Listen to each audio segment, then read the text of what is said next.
All right. How's everyone doing? Welcome to Monday Runday. Trying to get this. There we go. Oh, there's a horn in there. Just cut off too early. All right, let me spin this around. All right, here we are. How's everyone doing? We have about. Oh, this thing's talking to me. What's going on? It's like some crew talk. See, this is what real crew talk sounds like. If anyone from Lionel's listening, um,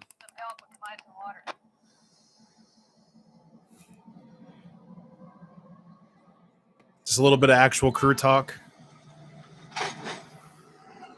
And they were talking about the water in a GP9, not checking the oil or checking the pressure of the oil, or did you guys fill up that oil? This is like legit crew talk. So anyone from Lionel listening or anyone watching my stream, just take a couple pointers. This is off iTunes. But anyways, how's everyone doing? Sorry to come off kind of salty. I just think their crew talk's kind of cheesy. But hopefully you guys are doing well. We have about 8 people in here right now. Oh, it's talking again. I'm going to turn this all the way down. It's going to scare me. All right, I think we're good.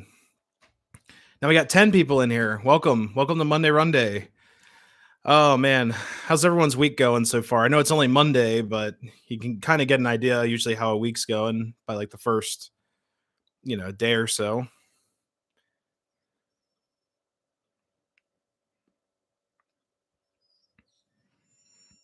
Oh, this thing's still going. It's got like brake squealing. It's like no. Here, let me actually pause the source of it. There we go. We're paused. Whew. Let's see. We have Gus in the house. You have Don's Trains. I see Nikki's up there at the top. Randall, how's it going? Henry, how's it going? Don says mine isn't going good, but it happens. Hopefully everything's all right. I mean, it's crazy. I'm recovering from my second COVID shot. I've been a zombie ever since like last Wednesday.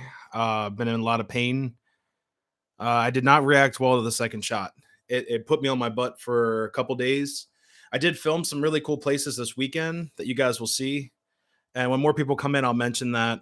But I have a lot of editing to do, like probably a good 12 hours or so of just editing to get these videos up. But if you guys heard in the beginning there, I wired up my new bell. Don from Don's Trains knows, or he might know what I'm talking about. I sent him a picture of that on, I think it was like, it would have been on Friday, what I bought.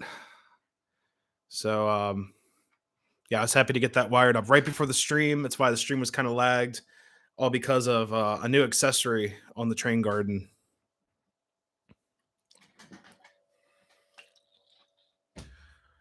Oh, man. But yeah, this Monday, it was interesting. I had some stuff at work that didn't go as planned, but I kind of worked it out. Originally, I was supposed to go out to a site, but that person canceled on me as soon as I drove.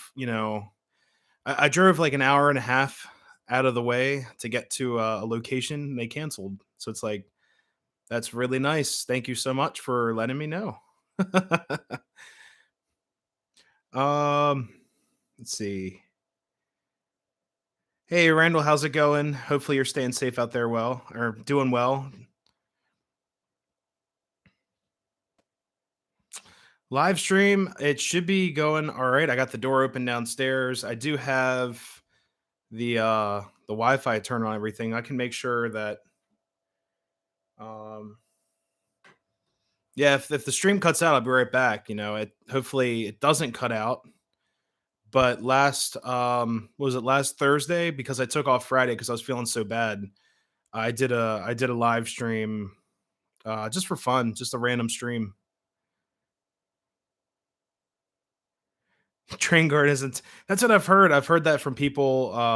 But yeah, it's wired up. The bell's wired up here. Listen to this. It's pretty potent.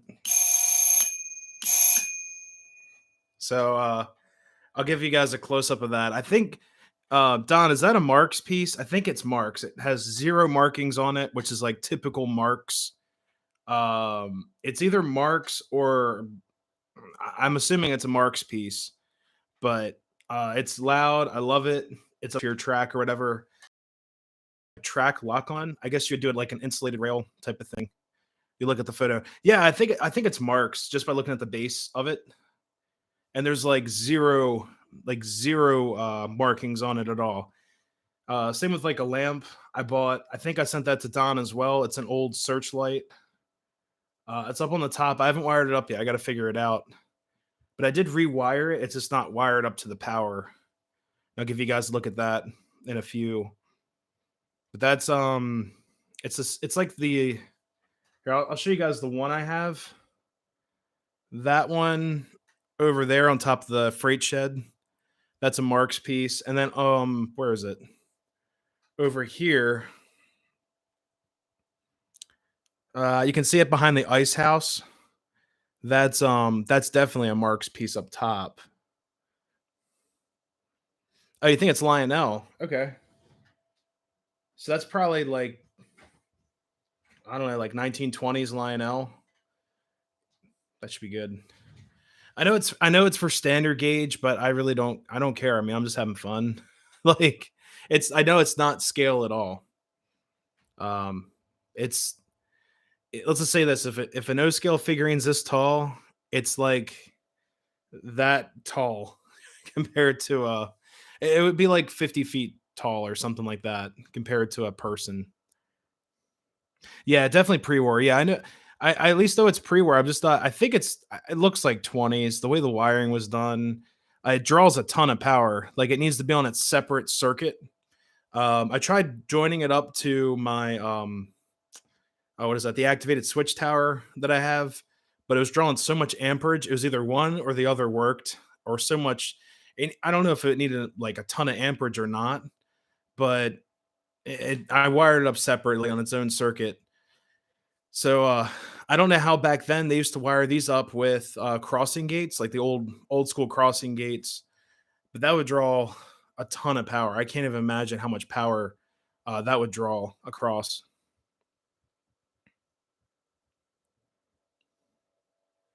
Hey, Golden Leaf Forward, how's it going? Sorry, I completely missed.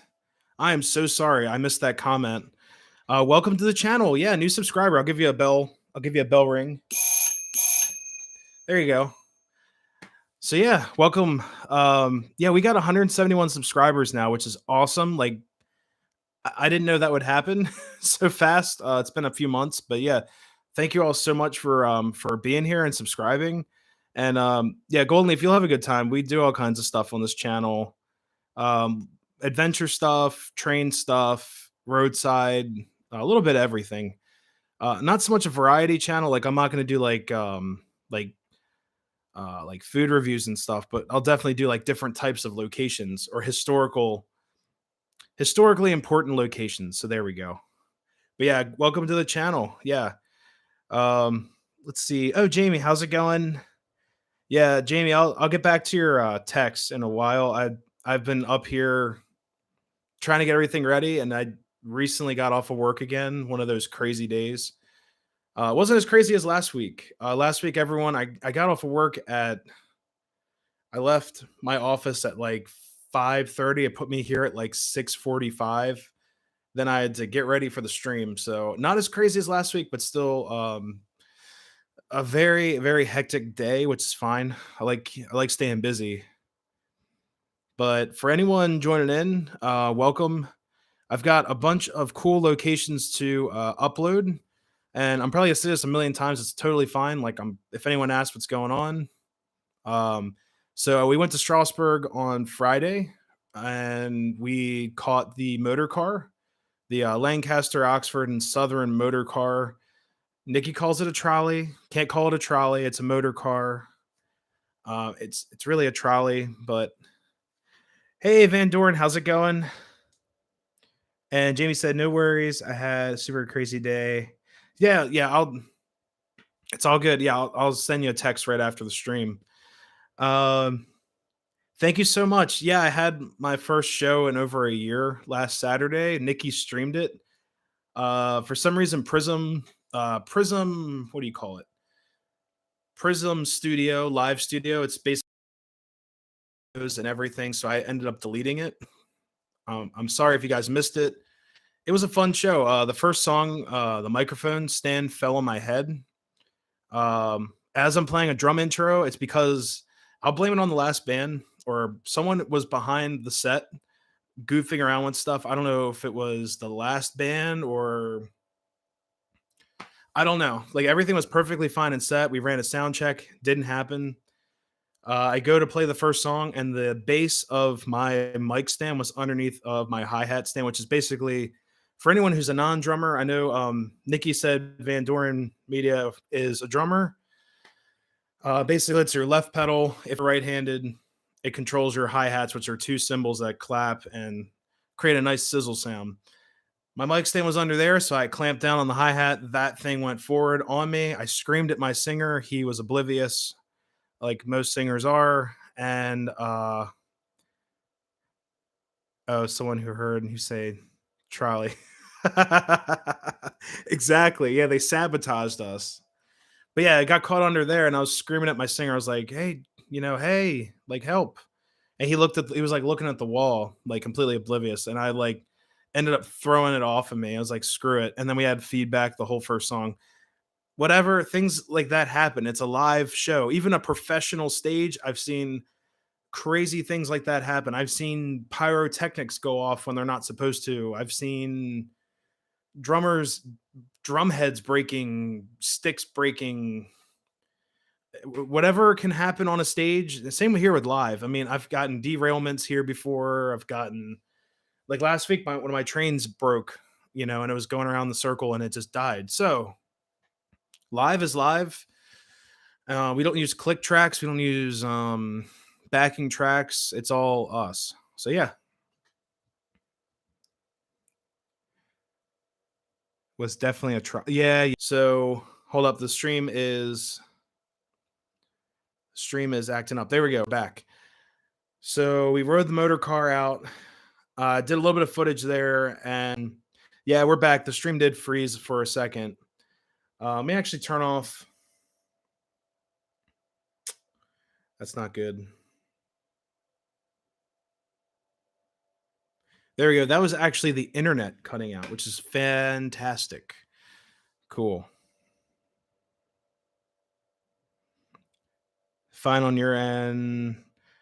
Hey, Rail fan Roger, how's it going? Yeah, the stream did cut out. That was the internet of the house cutting out, which is just lovely. Um, but yeah, I'll have the motor car video out. It was kind of loud. There was some families in there, which is totally fine. Like people are enjoying themselves, but the kids were loud. So um basically I filmed it. The engineer had some commentary, but you could tell he was tired. He wanted to go home. So it's whatever. Some of the commentary is cool. Some of it's like, I understand, dude, you have to do the stick and then you drive all the way down to the Amtrak, you come on back. So I totally get that.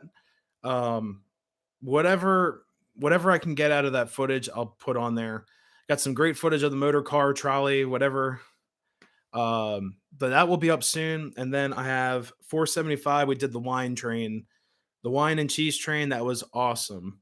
So they literally fired up 475, which is I think it's a 480 steam engine, Norfolk Western, big old steam engine. If you guys haven't seen her before, they fired her up and they did one wine train. So we were able to get on the wine train and experience that.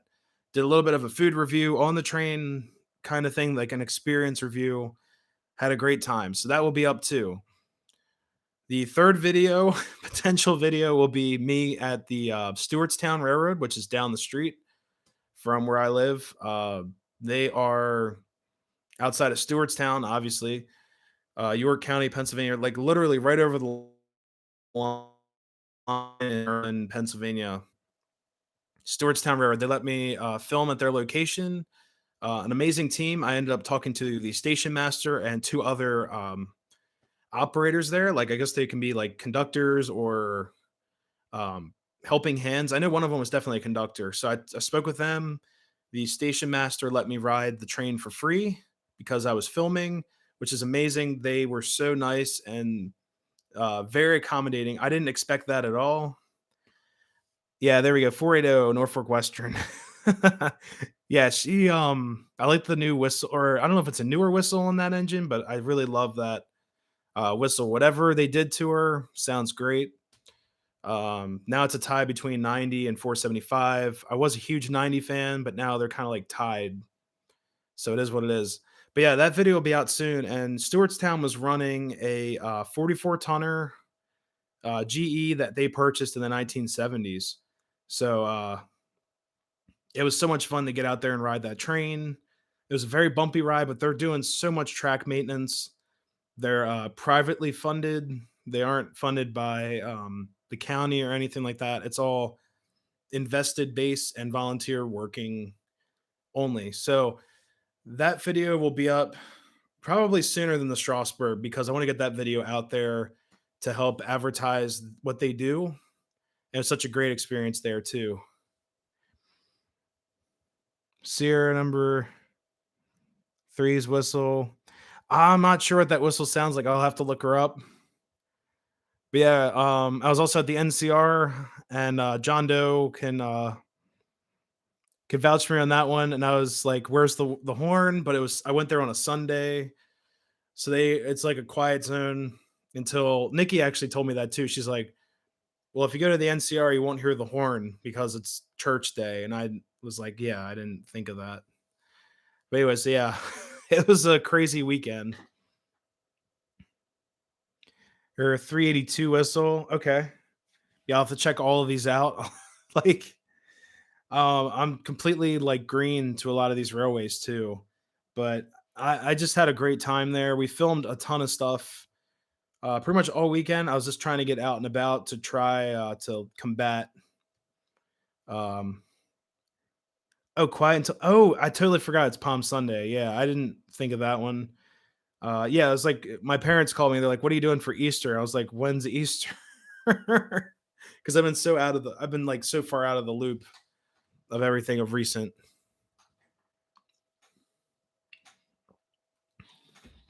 Yeah, I didn't realize Easter was this Sunday. So tell you guys happy Easter. And that explains, I caught two Easter trains this weekend.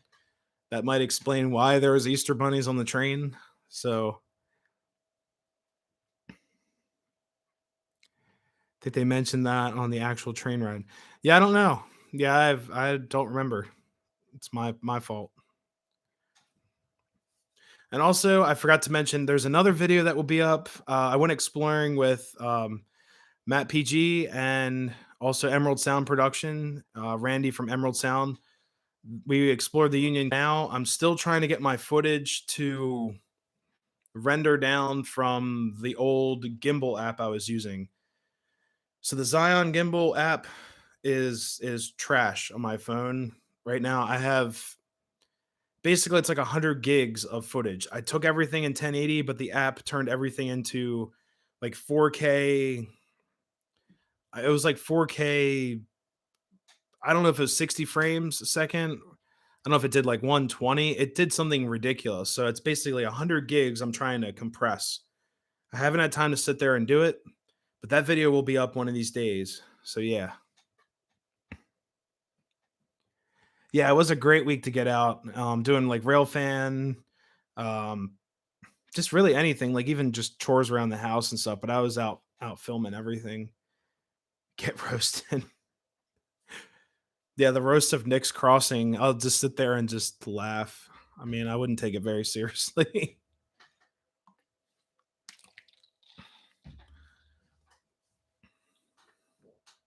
I'm not even drinking coffee tonight because I have to go to bed at a decent hour tonight because I get to go to work tomorrow again and drive around in circles. So I'm also the entire stream, so which is great. Excuse me for a sec. Still recovering from the COVID shot. We'll carefully see who's in the.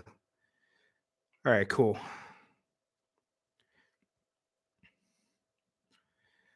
All right. So, and also have a couple other videos planned, but right now I just want to get those videos up. So this might be a really busy week with content, and then This spring is going to be jam packed with all kinds of adventures. I've got some stuff planned with some of my YouTube family. Basically, what is it? I know May 1st, I'm going out into a local place. Well, it's local to me. I'm going to be kind of hosting, not, well, not hosting the event, but kind of guiding people around because I've been there a few times. And it's actually one of my favorite spots to kind of explore. There are some really creepy places there that you need lights and everything, like a decent camera light and everything to go through the tunnels underneath of this place. It was a little scary, but I wouldn't do it alone. It's good to be in a group of people, and you never know who's going to be in the tunnels. You don't find like a homeless person or something. I don't know. Even though it's a park, it's a regulated state park. I won't give you guys too much info on it, but has a ton of history related to it. It's not railroad related, so I'm sorry if if that's a bummer. But the other park next to it, well, within proximity, does have some railroad history, which is really cool, and it's actually related to the Bethlehem Steel plant that used to be in Baltimore. So, for anyone that's familiar with Bethlehem Steel, there were two plants. To my knowledge, there's one in Bethlehem, Pennsylvania. That's the um, I have a lot of friends that are very fond of that place. Like they know tons about it. Jamie knows a decent amount for what I've heard about Bethlehem Steel as well. A couple of my other friends and viewers are fans of Bethlehem, but actually a gentleman that we were family friends with, who actually I have some of his collection here on the table. His relatives worked at Bethlehem Steel in Baltimore, so he had a decent amount of Bethlehem Steel cars and trains like that.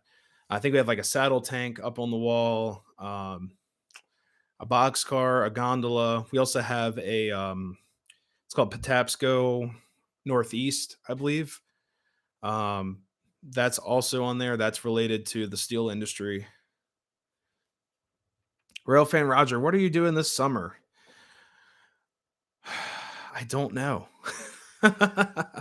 Other than Monday Runday lives, when if if I'm home, I'll let you guys know. Of course, keep an eye out on the Facebook page. That's basically my method of contact until I get 1,000 subs, and I can write a community tab saying like, hey, this canceled X day, or we're gonna do this weekend. So basically that's the main goal, like to use a discussion page, let you guys know, hey, this is going to be canceled, this is going to be this, that, or what. So until then, give us a like on our Facebook page. We post a lot of stuff on there. Nikki's in charge of the Facebook. I don't touch the Facebook unless it's a message through the the the business app, but the business app is a mess. So uh what did Henry say? Show it to the saddle tank engine. Yeah, I'll show you guys that in a second. Jimmy says I'm close to Bethlehem plant, awesome place. Then and now I had the rare pleasure of taking a tour when it was a steel mill. Holy crap. Probably had to sign some like waivers and stuff like that. Man, that's insane. Hey Justin, how's it going? Welcome to the Monday Runday. Hey, Document Productions, how's it going? Yeah, it's here I'll show Document Production this. I recently picked up a really old piece of, according to Don's Trains, that's Lionel. I wasn't sure if it was Lionel or Marks, but I wired up one of these awesome pieces right before the stream. You can see it right there in the center.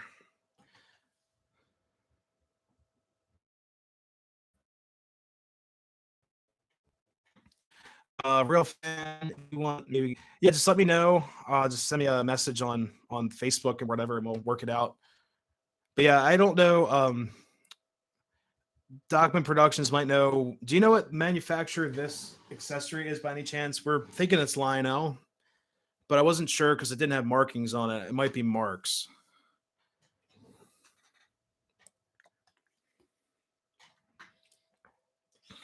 But it sounds great. Check this out. I mean, I wired it up and everything. Sounds evil. I love it.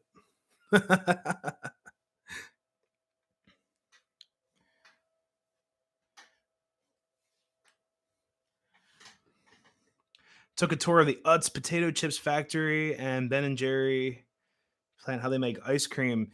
Yeah, we have Utz right in that accessory doesn't look familiar.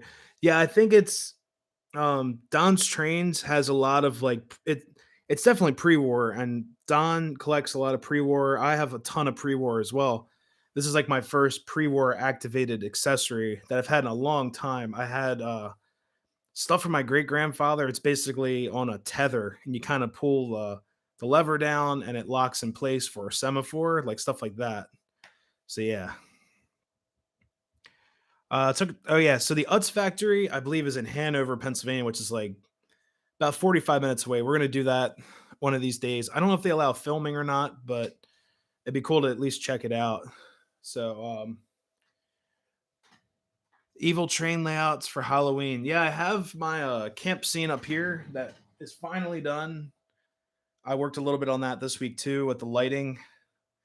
But yeah, I've got some campers up there with a the fire, and they have an alien all up there. So that's looking pretty good. I actually found a website that sells black light LEDs for AC for train gardens. Actually, it's all for train gardens. I think it's like um, I have to look up the website, but you can literally buy excuse me, you can buy your light bulbs in bulk. So you can get a bunch of like bayonet bulbs in different colors. I actually just modded my signal bridge with LEDs. I painted them. Oops, here we go. So they don't require a whole lot of power. So it takes them off my switches because I don't have these in accessory mode. I don't know why I did that. Like I should have put them in accessory mode so it's not killing my track power. But Transformer's pretty powerful. It was a metallurgy class trip, 1993. We got to see a batch of steel poured from the blast furnace into the waiting tank car. We went to another building to see I beams rolled. God, that's crazy. Like, I don't think they'd ever do something like that now. I think like when I was in school, they'd take us to the zoo, and that was like a big deal. We went to the aquarium, Baltimore. That was pretty cool. Um, you know, it's pretty crazy. Like I don't remember doing anything that much, that fun. We did go to a dairy once, but that wasn't like anything like a steel mill. Should have gone to a steel mill. But by the time I was in high school, all those like our plant down there, what's it not Patapsco, but I'm thinking what is that called? The one plant in Baltimore was already closed. Sparrows Point, that's what I'm thinking of. That plant was long gone when I was in high school. They were tearing her out, and I think now it's mostly like Amazon, Under Armour. Um, the land is so tarnished down there. It's actually, I think it's only designated for warehouses and like truck lots. There's a bunch of railroads back there too. There's actually the coal dump for Bethlehem Steel was like 12 tracks wide. So they would pull in the cars as like pretty much a classification yard just for coal cars and coal and coke cars. So that yard's still there. I'd love to get there to film because they still have a single track in the center to get to some of the stuff in Sparrows Point, but I don't know if it's posted or not. But you can still get back there to see like the Amtrak, which is the old Pennsylvania Railroad, and then behind that you actually have the old Pensy line, the freight line. That's all Norfolk Southern now. Yeah, Ben and Jerry's would be pretty cool to check out. I'll have to check that out. But let's see. Of course, the stream froze. There we go. We're back. Have you ever heard of the Turkey Hill Hotel? No, I know Turkey Hill, like the Turkey Hill experience that we were talking about, but yeah, we did Turkey Hill experience a few weeks ago. It was pretty awesome. They give you a bunch of free. Well, you pay for the tour, but I mean, it's all free food, and then there's a railway down the street, so it works out for all of us. Like, it's pretty crazy. Just said the tours I went on overnight field trip. First day went on tours the next day. So, oh, Hershey Park. Okay. Yeah, I don't know where that's at, but yeah, yeah, I'm familiar with Hershey. I haven't been there in a few years, but I'm very familiar with that area for the most part. But yeah, I don't remember the Turkey Hill Hotel.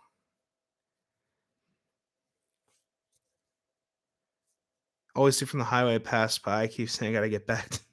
Yeah, that'd be awesome to see. Hey, Wicked, how's it going? Yeah, thank you so much. Yeah, it was a crazy, crazy night.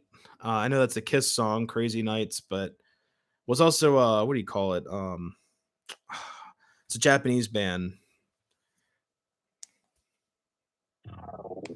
There's the speaker going off. Oh, it was a Japanese band called Loudness. They had a song called "Crazy Nights," and that was like one of their big hits, I guess, of the '80s. They're a cool band. It's like almost like prog and '80s hair.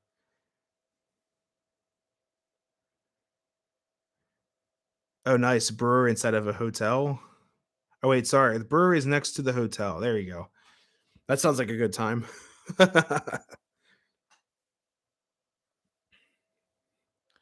Yeah, that was the digital fart of the speaker. Oh, Pasadena. Okay. Yeah, I had some friends from there back in high school because I originally grew up in Baltimore. Yeah, right over the Key Bridge to the right. That's where the old Beth Steel plant used to be. Like I said, I wasn't really around when that was being built, or sorry, when that was in full swing. I mean, it would have been crazy, but that employed most of that area, like Dundalk, Sparrows Point, even Baltimore City, all that stuff. And it's just got all that stuff got outsourced, and now we're left with unfortunately junky steel from overseas. But yeah, all Beth Steel stuff, those guys swore by that stuff. And actually the railroad, so Stewartstown railroad actually has two passenger cars that they're in their restoration phases for sure, but they're both Bethlehem Steel cars. Like they built the cars at Bethlehem Steel. And they're from the 1920s. One was from I think 1922 or it was either 1920, 1922, or 1924. And both of them were different. I know one of them was definitely 22, and I think the other one was 1920. So it was pretty cool to see those old cars um, going across there. It was really, really cool. They're still working in them too, but they're operational. Bringing back the normal memories of Kiss. Yeah, I had some friends that saw Kiss at Hershey. They said it was a good show, but I wouldn't go. I wouldn't see them because I heard that they're using like backing tracks and stuff, and Paul Stanley wasn't like actually singing. There's like clips of him like lip syncing. It was pretty rough, but I wasn't gonna pay like $300 a seat to like see lip syncing. I found the Cato Bethgon Coal Cars. Is that Bethlehem? Okay, Coal Cars. I want Amazon for get an 8 car set. How much is the 8 car set?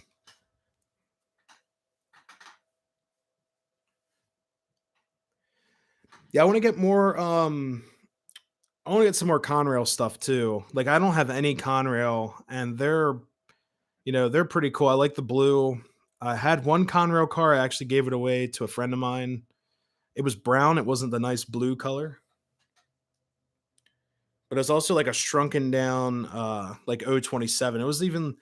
I would even say it was smaller than 027. It was pretty much like I don't know, like a 5/8 scale box car. It was pretty crazy. Here, let me spin this back around. There we go. Whoops. Of course, I'm always stuck on something down there. There we go. Stay. Good. All right. Yeah, I was say Doc Vince. Yeah, yeah, he's got a ton of Conrail. Yeah, I'll have to start my own Conrail collection because I know. Yeah, you got a ton of Conrail stuff in the boxes. Awesome collection. And I'm still catching up on videos of yours because you've been doing this a lot longer than I have. So definitely would love to see some Conrail blue out in these tracks. Grew up in Locust Point, used to live. Okay, yeah, I had friends around there, like I said, back in the day. Um, high school, it kind of fizzles out. You meet people.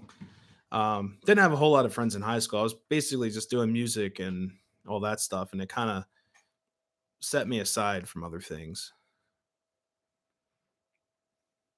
But yeah, Baltimore, B&O actually has a really nice. Um, I don't know if it's been restored. I don't know if it's on lease or whatever, but they have a Conrail switcher there. It's beautiful. I saw it.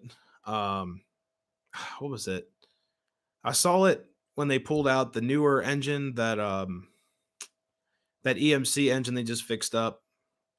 I think it's just God, I don't even know it's an EMC diesel they just fixed up, and they used a Conrail switcher to tow it out of their restoration shed, and they towed it all the way down to the warehouse. And I got a picture of it. I sent it to a couple friends of mine, and it's beautiful. I don't know if it's been restored or if it's on lease or whatever, but it looked pretty nice. And they also ran it. I think it was called Diesel Day.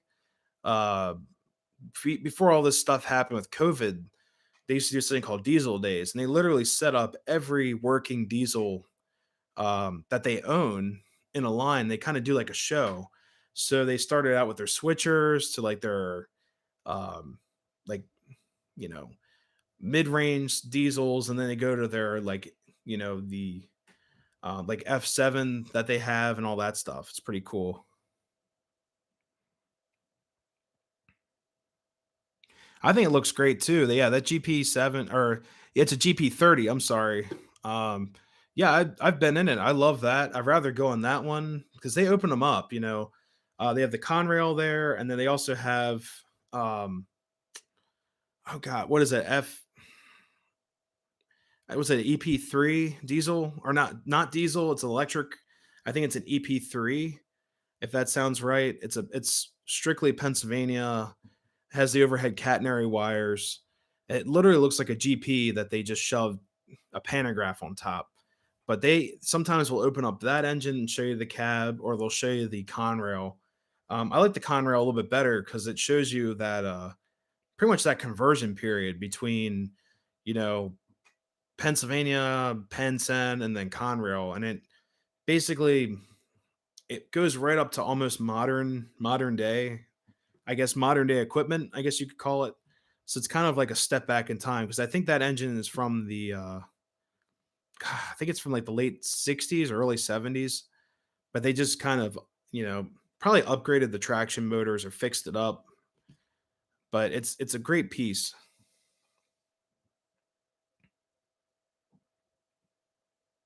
That's what I've heard as well. Yeah, because well, it's been like 2 years now since I've been there because everything shut down, and I think they're opening on April 30th. I think all Pennsylvania museums owned by the state are opening on the 30th. So I will be at the front door, like, let me in, to get a video and just hang out. Like, I could be there all day. It's such a great museum.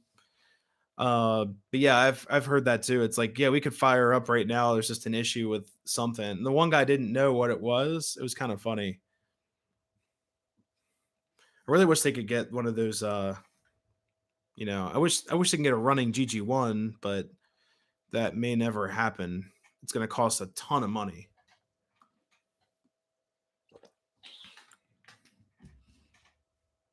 and then they let the old rivets outside to rust. It's kind of sad. It's just kind of chilling there right behind one of those. It's one of those Penske electric engines as well that they had to use for underneath the New York because of New York Central wouldn't allow steam engines to roll through. But I forgot the name of that engine as well.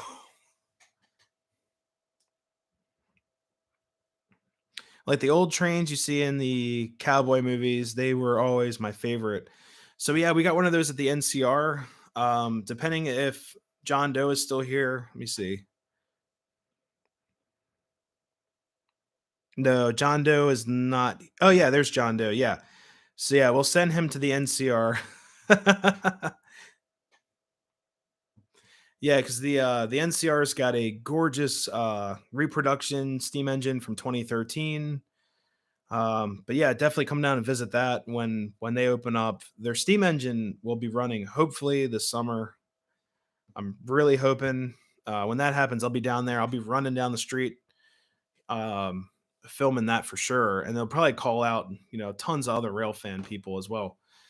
Uh, but yeah, I think I've heard like early summer or whatever. Problem with the GG1, I heard is they were too badly run on the inside, restored running condition. Yeah, I've heard that too. And then the PCB disposal because of the cooling method of that. I mean, that's going to cost a fortune to dispose of that stuff too. Um, that was the other issue with. I think it's driving me crazy. I'm going to look it up. Um,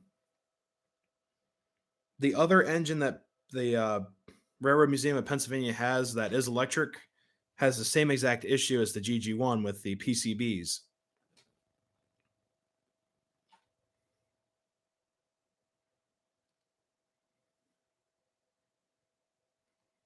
Let's see.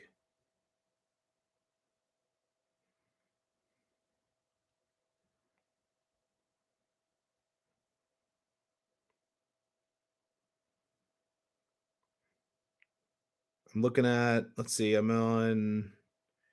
I just did a Google search Pennsylvania electric engine. So oh come on. Okay, so the Pennsylvania Railroad has outside. They have. What are you? It doesn't tell me the name. Okay, they have a DD1, which is outside rusting away next to the prototype GG1, which is the oh, what is it? Basically, it's the Mr. or it's old rivets. I've heard Mr. Rivets, old rivets. A lot of people know it by old rivets. That's rusting away next to the DD ones, which are really cool looking. And that is here. I'll show you guys. This is good old Wikipedia here. That is a DD one, which they used all the way back when they'd have to basically uncouple steam engine passenger cars to take them under Grand Central. It's a little bit before the GG1. They would uncouple the cars, put it underneath, and then basically hook up to the cars on the other side after this engine could pass under, so they wouldn't start any underground fires or anything like that. Yeah, PCBs are definitely in the GG1s. It's really sad. It's like GG1's like my favorite locomotive. Mine is actually sitting. Let's see, one, two, three, four, four shelf lengths down. Here, I'll show you guys. I'll turn on the lights if it'll work. Whoops, I just want white. There we go. No.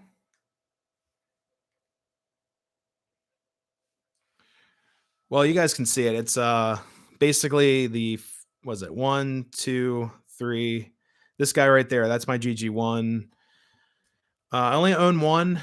They're pretty expensive, but I'm actually trying to get a hold of like an original one that it may not have any of the decals left on her because Lionel used to do the rubber stamping, but basically that would wear off from handling the engine friction surface. It would basically wear off the logos.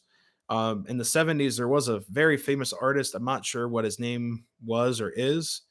He used to actually repaint them using like stenciling and everything. They look great. Country Bunkers Trains, if you guys are familiar with him, he has, I believe, two or three fully restored post-war GG1s that artist repainted. I think he's got one in Tuscan, the Tuscan red, and then the green. I always forget what that green's called. It's got another special name, but I know one's Tuscan, and then there's also a brown one. There's Tuscan red, and then there's also Brunswick brown, which are very like Pennsylvania, esque sounding colors. But yeah, he's got. I think he's got a green one and a Tuscan one. It's pretty cool. NPC era GG1. Yeah, I might look into buying one of those. Is it? You said it's Pensen. Yeah, one of my viewers last week was saying that he's got the oh, Brunswick Green. Okay, cool. I got the other one wrong. I knew it was in there somewhere. Had like all these fancy names. But yeah, we actually looked that up last week. I saved it on the eBay account of mine. So it's they wanted like 150 bucks for one. It was an MPC Pensen all black. I was really intrigued by it, but the guy I looked further in the details. It said as is and had question marks, and then he had a picture of it, and the shell was separate from the trucks. So I was like, dude, like give me a break here. But it was a cool price. I found it was kind of funny. So we actually did it last week. We did an eBay search for that, and I found someone asked me in the chat like, "What's the price range that you found?" I said $150 to like 900. So whatever, pretty much name your price under $1,000. You know, it's crazy. Yeah, mine's oh, there go the crossing. Anyone new to the channel, my crossing gates are hooked up to a the IR sensor from Lionel. It goes off whenever it wants to. It creeps me out. So that noise is at least the bell is wired up to a switch, so I won't get like completely scared. But yeah, mine's green. It's a Chinese GG1. It's got tons of problems with I don't know. It's got a dual motor in it, but they didn't do something right with the motor. It just and I've gone through it a million times. I've got post-war engines that have ran a hole in the ground. You know, they have pitted wheels, and the wheels are, you know, look like they ran it in a circle under a Christmas tree forever. And this one back here is only what 10 years old, and it just sounds awful. It even caught on fire. I did general maintenance to it, just using the recommended oil, greased everything up. What else? I cleaned all the brushes and everything. I put it on the track. Oh, there they go again. I put it on the track and the engine caught on fire. So I can't help it. It is what it is. But yeah, I seen the Lionel uh, steam engine for B&O Railroad. It costs like 1,500 bucks, black and blue, same price. Yeah, yeah, Lionel stuff's getting kind of crazy. I'm still kind of sticking with the older stuff. I've got tons of Williams. Haven't had a problem with Williams at all, other than their smoke units, but they've kind of gotten better over time. Just have to make sure that there's smoke fluid in them at all times, or they just kind of fizzle out. But I've had zero issues mechanically with them. Like the diesels tonight, we're gonna be running actually a Southern Pacific. I think they're F7As. They're up on top. They run great. My turbine engine, what's it, 6200? Yeah, 6200 runs great. It's my first Williams train ever. It's getting to be about 12 years old now. Runs great, no problems. Both of them run off DC. We're all the track's AC, but it converts it to DC, so it's got a big old DC motor in there. I've had zero issues at them at all. What else? Let's see the bottom two. I got some other stuff. I've got two BL2s down here. They're Williams as well. My J class steam engine that you guys can't see is Williams. Uh, Tons of other stuff on that shelf. Never once had an issue with them.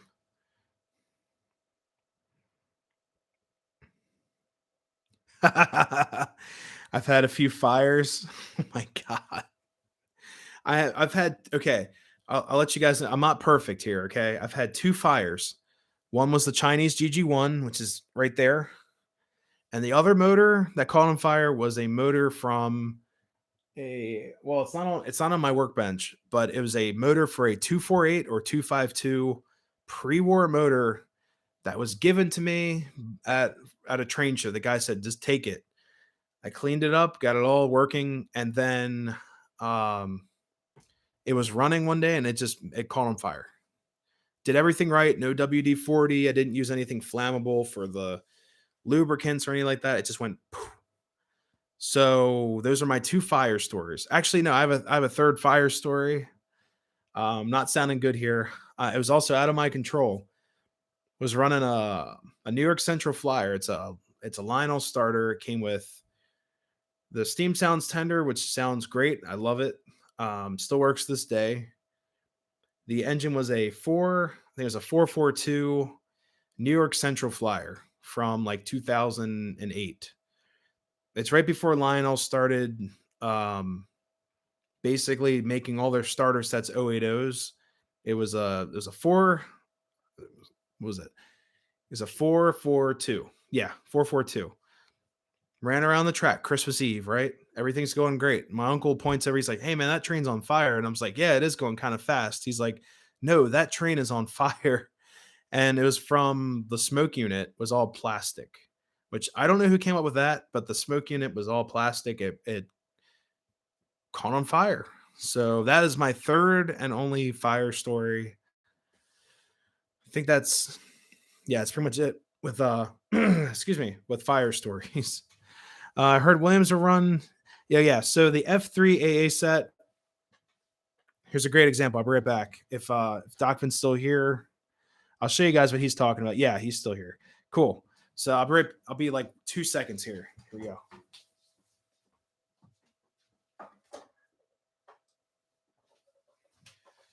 Here is a great example of exactly what he is talking about. Check this out.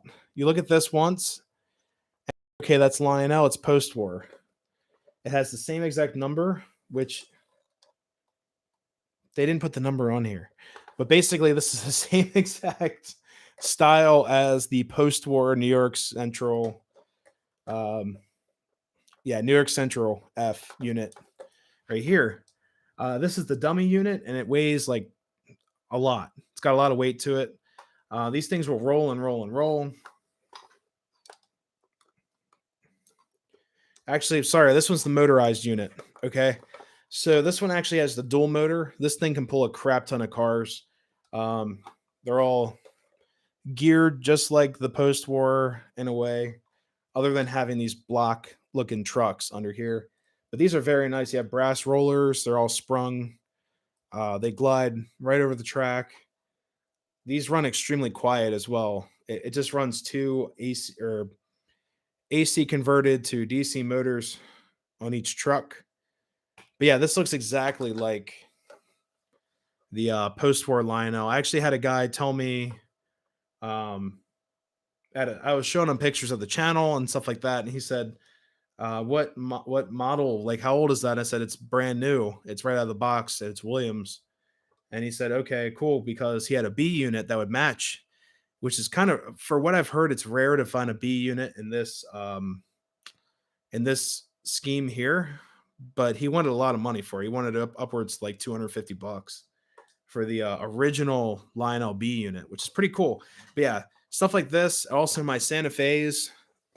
This one is a Lionel. The one behind it there, those are all Williams.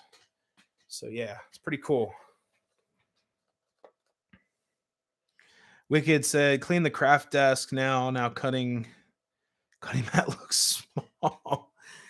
Yeah, it's my desk was completely cluttered. Like, it looks so much better now. Check this out. All organized. Finally got one of those IKEA shop lights. The what do you call it? The Pixar lights go in there. Got a nice LED shoved in there. But yeah, this desk is working great. There's my 2026 that died on us last week. But yeah,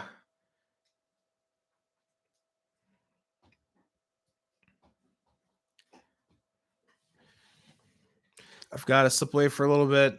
Be back later. Not a problem. Yeah, I saw that the cat jumped on the keyboard. Gemma's not up here yet.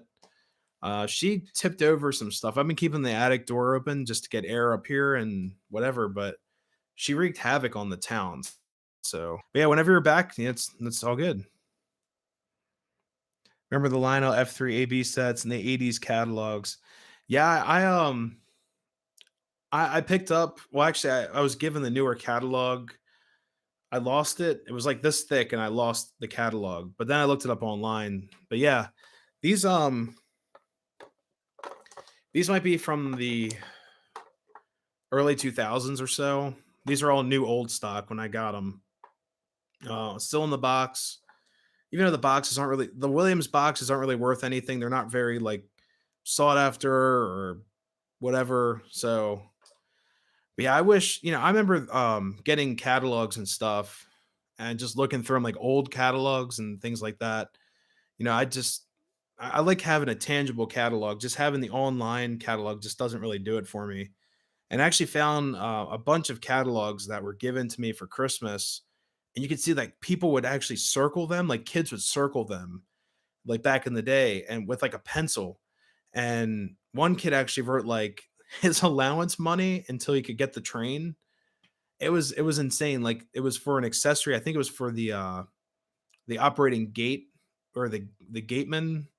I think it was like I want to say it was at least like 25 or $30, and the kid was basically working all summer to get this one accessory, and he wrote like a tally mark how much money he had. I'm like, this is so cool. Like these kids like would save up for these accessories, and they're all from like the 40s and 50s. I may not have them anymore. They did kind of have a funk to them. Like I don't know if they're in someone's basement, but one of my relatives gave them to me for Christmas.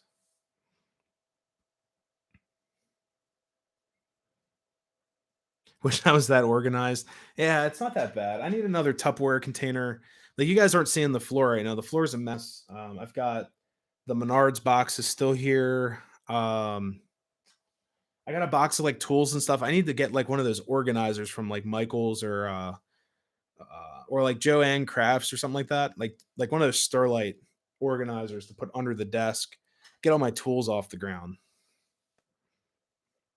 I used to get the Walthers catalog free. Now I'd have to pay for a catalog.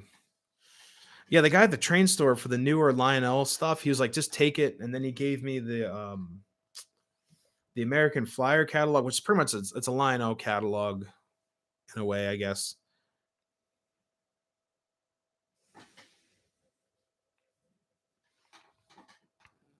Craft desk from a 4-foot countertop. Computer desk is 8-foot countertop. Yeah, this desk here was actually a table built by my great grandfather as like a kitchen table. It just really worked well for this space. So I asked for it. I was like, "Hey, can I have this table?" And they're like, "Yeah, take it." So I use it now. Um, it's a great work table. So I'm very happy to have it. The work here, I'm gonna put this down. This is getting really heavy. This is like a dumbbell here. I mean, look at this. I can like, you know, get ripped as I talk to you guys. Um, Set that there for now. So this toolbox here was actually my great uncle's. Um, there we go. Yeah, that whole work area there, minus the organizer. The organizer's new, but the actual toolbox that has all my like fine tools in it for fixing engines and spare screws and everything, like little mini parts and stuff. That is a very old uh work table setup.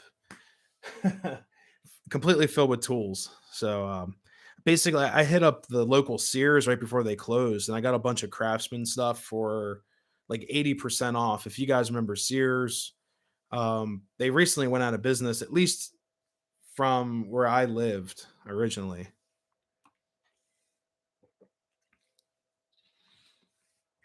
Mechanics toolbox. Yeah, he was I forgot what he used to do. I know he was into welding and like fine tool adjustment stuff, all kinds of cool stuff. Like he had a bunch of tools. Basically, my whole family is like a family of carpenters and um, mechanic style or tool and die makers and stuff like that. Metal workers, all that stuff. It's a lot of past stuff.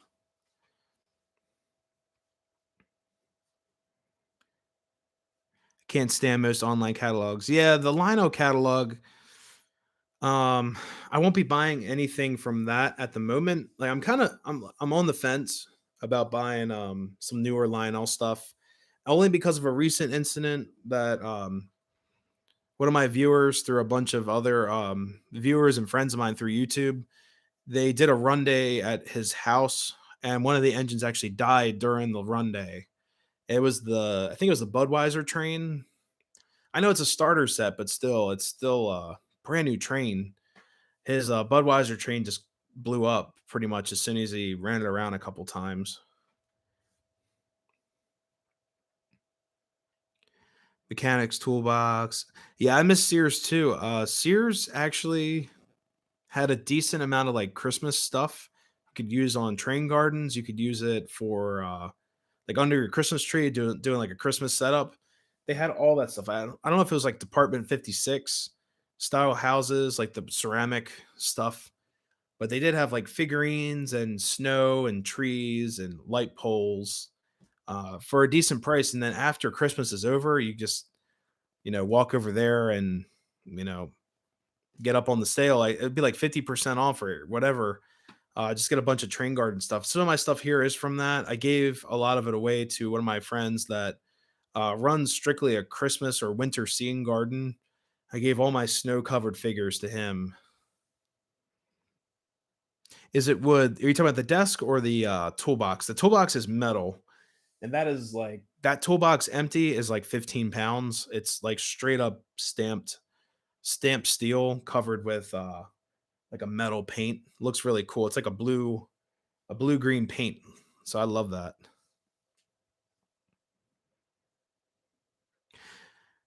You can get Craftsman tools. At least the only place I know, like you might be able to get them at Ace. I'm not sure, but I know you can get them at Lowe's, and that's where I got some of my other tools that are Craftsman. They're decent. They're actually made in Korea compared to China. Korean manufacturing seems to be a little bit better than the Chinese manufacturing, and I can back that up. Some of my trains that are from Korea um, tend to have better boards, uh, chips in them and stuff compared to the Chinese boards. And also, Korean instruments are typically better too. At like as a musician, my main drum set that I actually played last weekend was actually made in Taiwan, and Taiwanese drums are actually really well made. Chinese drums are they're junky. Japanese drums are amazing. If you guys anything made in Japan, you're gonna pay a lot of money for them. So I kind of wish trains are made in Japan. They'd be built so much better.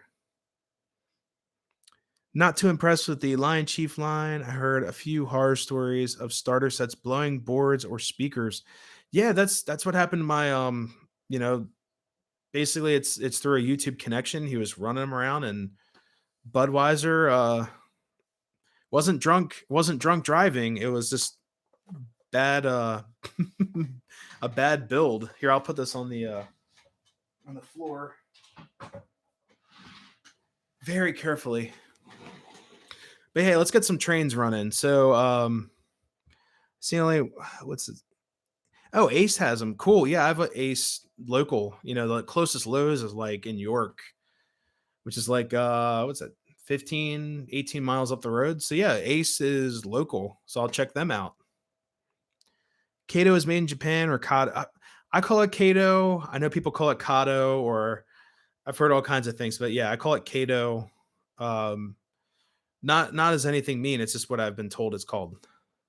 But made in Japan, but couldn't make O scale. Yeah, Kato or Kato stuff is really cool. Like I like the modular systems and the bridges and their switches were really nice compared to like the Bachman switches that I used to use that used to like catch on, not catch on fire, but they would flare up and fizz. But anyways, let's get some trains running here. So I'll turn on the lights a little bit so I'm not blinding you guys.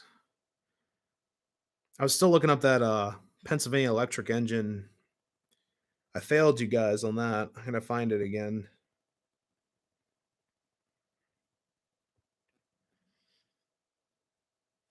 Let's see. Where is it? Oh, it's called an E44. I think that's what the Pennsylvania Railroad has. It's E44.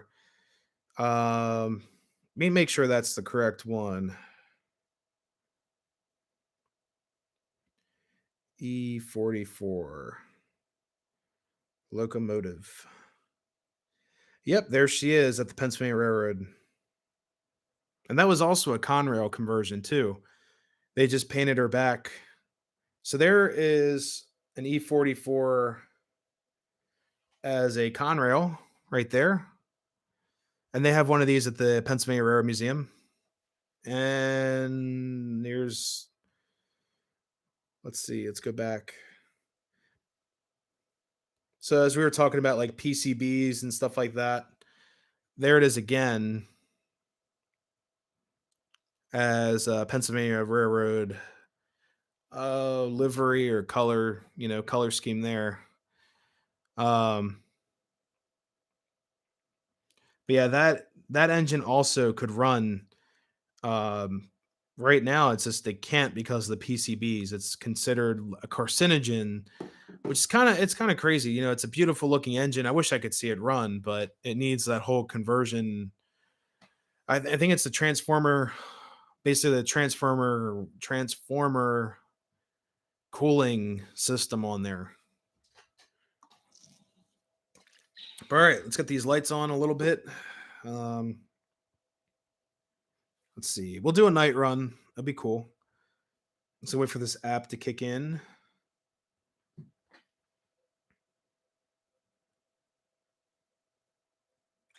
Oh, come on. Let's do this. It's really dark. All right.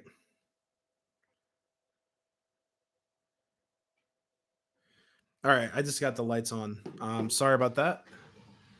All right. So on track number 1, I've got my B&O E7s, which are also Williams.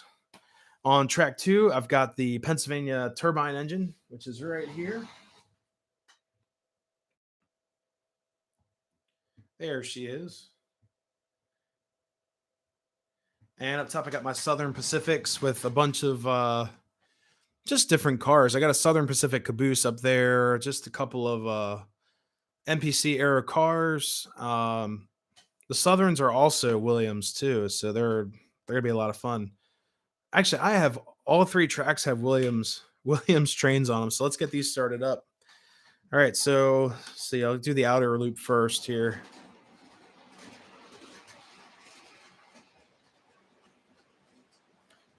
And there are my E7s coming in. Here, I'll back her up so you guys can see them.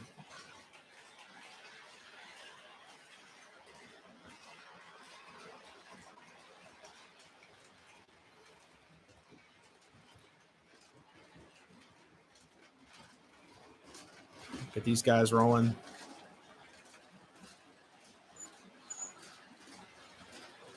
And there's the new Menards cars right there, the NS and that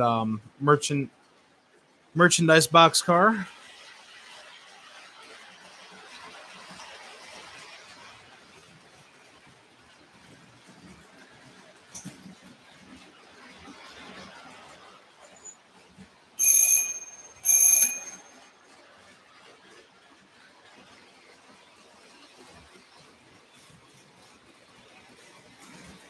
Yeah, I know PCBs are still in use. It's kind of like one of those things. Once it's there, don't touch it. It's pretty much there until it goes bad. Then they convert them out. But yeah, PCBs are extremely toxic. BNSF is your favorite? Yeah, I saw BNSF stuff when I was out in Washington. I thought it was awesome. Oh yeah, let me get the Southern working up top.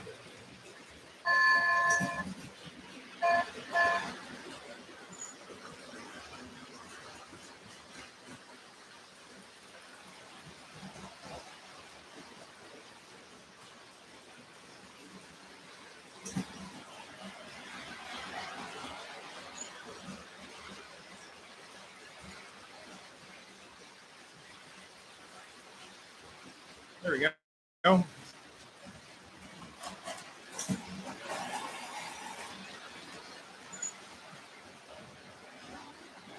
Yeah, I love this bell. I mean, hopefully it's not waking up my neighbor's dogs or anything, but this is pretty cool.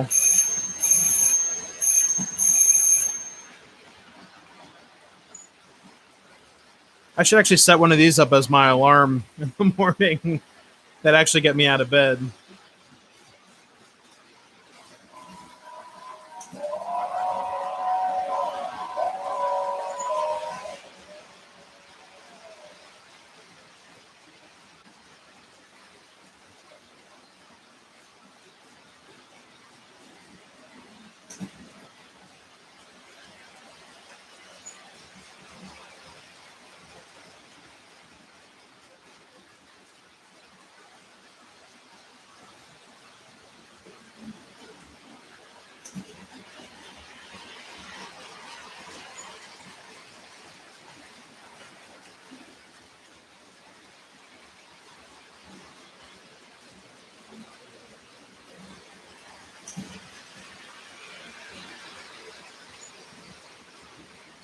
SD40-2 so I could talk to a crew. Yeah, those engines are pretty treacherous looking. They're pretty scary. Now, Randall, are those engines? Are they high nose engines? I'm just wondering. Whoops.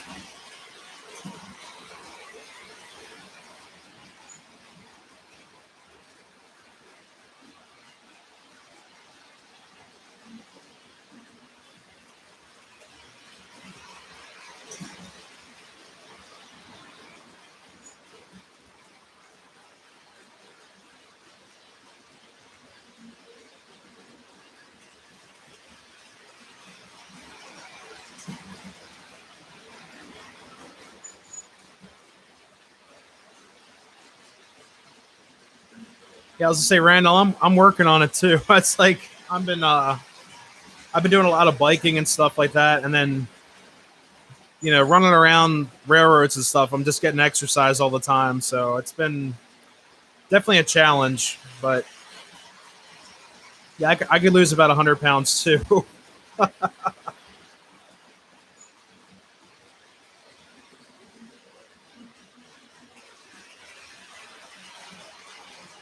Hey, Colleen, how's it going? Oh God, struggling to keep two cats off the keyboard. Yeah, Jamie, I always struggle to keep like one cat off the keyboard. So yeah, two would be like quite the challenge. My Southern shorted out up there, so I gotta go check that out. So I have to climb underneath the table.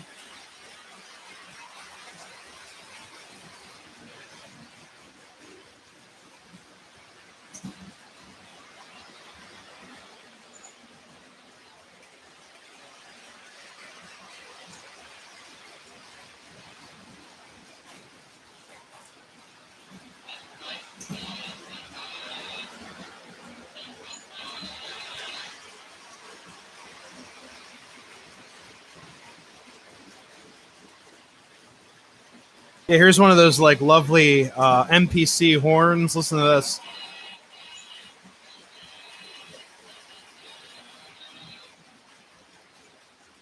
Real crunchy sounding.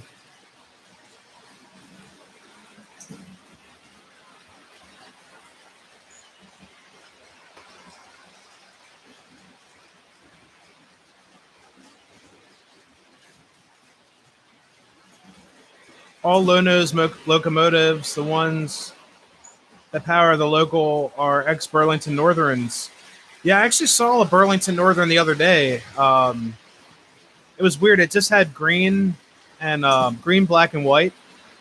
I didn't say BNSF on it or Burlington. It was just kind of like an extra unit hooked up to a CSX engine.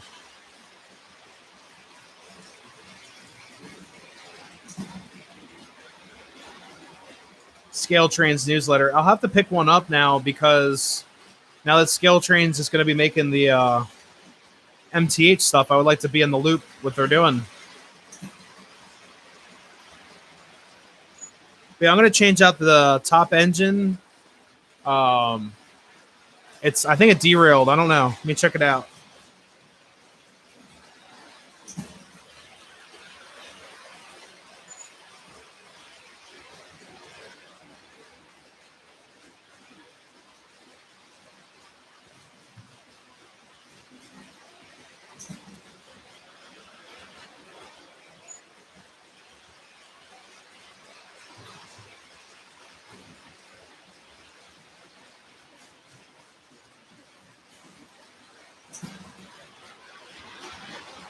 Yeah, I'm gonna have to climb under there. I'm actually gonna replace the Southern Pacifics with the 736 that I have. So we'll get another steam engine smoking up here. But I think the we were experimenting with last night with the Southern Pacifics. They don't trigger the auto switch because the voltage is so low because they're only using DC. So this engine will definitely trick up the other stuff. But I'll be right back to I'll be right back to you guys in a second. I'm gonna change out the train.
All right, guys, I'm back. So I switched out the top to be 736. So let's see if I can get her spinning up there.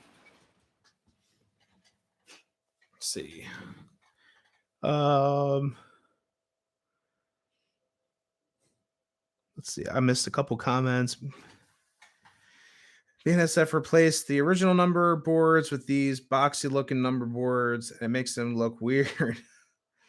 At least there's still some original look. Yeah, it's like I said, I saw it was a Burlington engine. It was completely stripped of any type of uh, BN or BNSF logos. It just was black and green with a bunch of CSX like Evolution hybrid style engines. It's really odd. Like, I was the first time actually seeing a BNSF or BN engine away from where you guys are located. It was outside of Baltimore. I don't know what they were doing, but it was in there. Let's get this. This is an oldie up top. This is a post-war 736. So let's see if she'll accept the upper loop. I hope so. As it just there we go.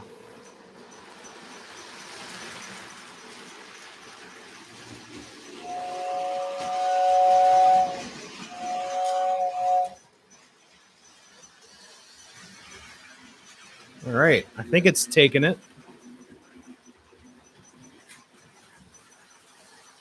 It's smoking pretty good.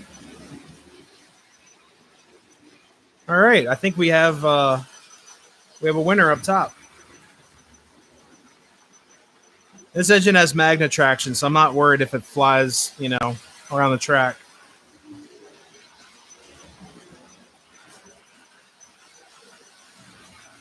He's got that old air whistle on it too.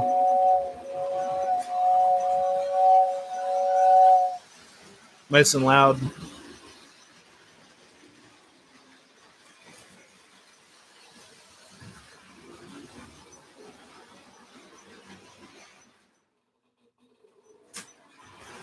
Oh, she stopped for a second.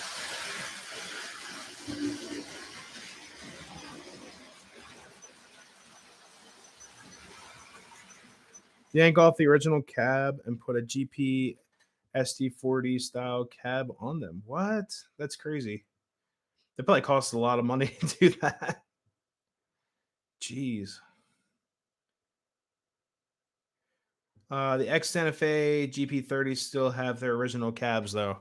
Yeah, that's pretty cool. I mean, like I said, to anyone watching this or in the replays or whatever, I'm still trying to get to know what engines are because there's hundreds of variations of locomotives out there, literally hundreds.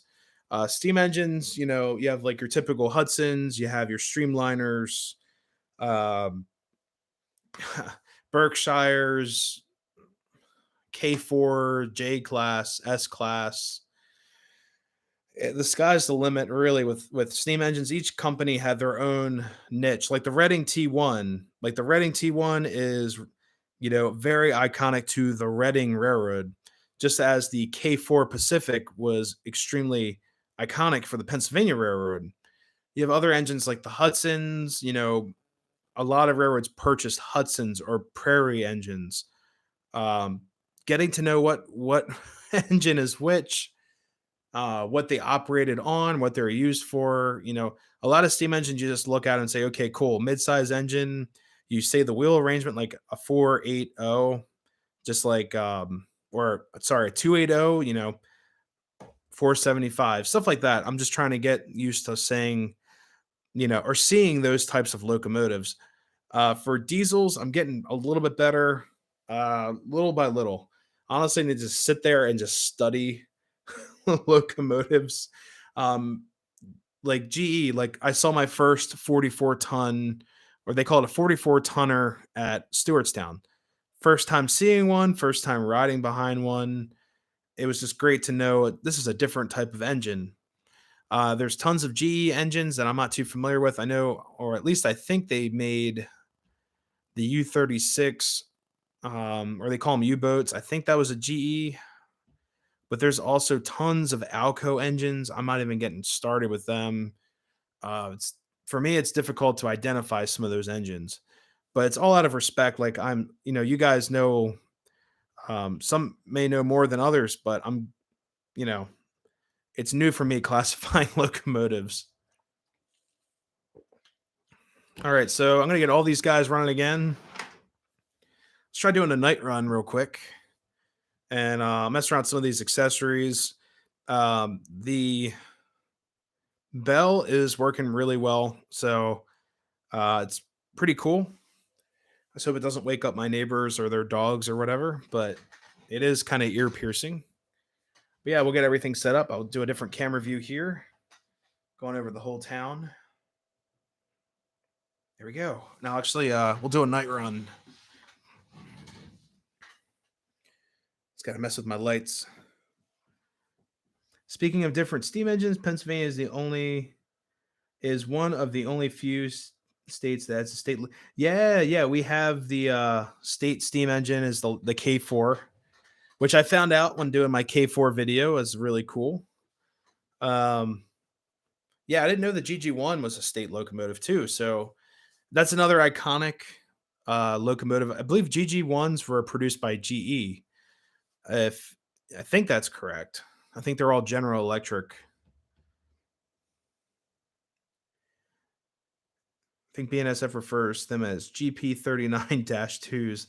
Yeah, like all the dash twos and stuff, or the dash units are like it's gonna take a while for me to get to know what they are.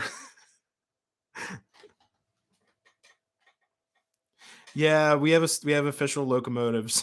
I knew the K4, like I said, I didn't know the GG1, but the K4 I think was named the state locomotive in the late 80s. I want to say like 86 or 89, something like that, between that time frame. But yeah, they named it the state locomotive, which I don't does anyone know if Pennsylvania has a working K4 anywhere? Because they used to have one. It actually used to travel, I think the old Ma and Pa up in York. It would go from they did like an excursion route or like a heritage route up there.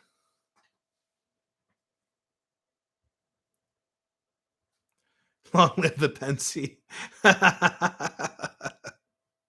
Yeah, I'm a huge Pensy fan. So yeah, it's actually crazy. So everyone I actually discovered a Pennsylvania Railroad station in Easton, Maryland while doing work down there today. It was part of they had like 3 or 4 different railways that had those tracks. But if anyone's familiar of going down to Ocean City, Maryland, the tracks that okay, so if you're going on Route 50 towards the beach, not taking the Delaware side, actually driving through Maryland, the tracks that cover or go across Route 50 into the woods right before you get into Easton, those are ex Pennsylvania Railroad tracks, which I had no idea. Was always wondering what they were, but apparently their last. Um, I have it on the sign. I actually took pictures of it, so I'll show you guys. Let me turn the lights back on a little bit.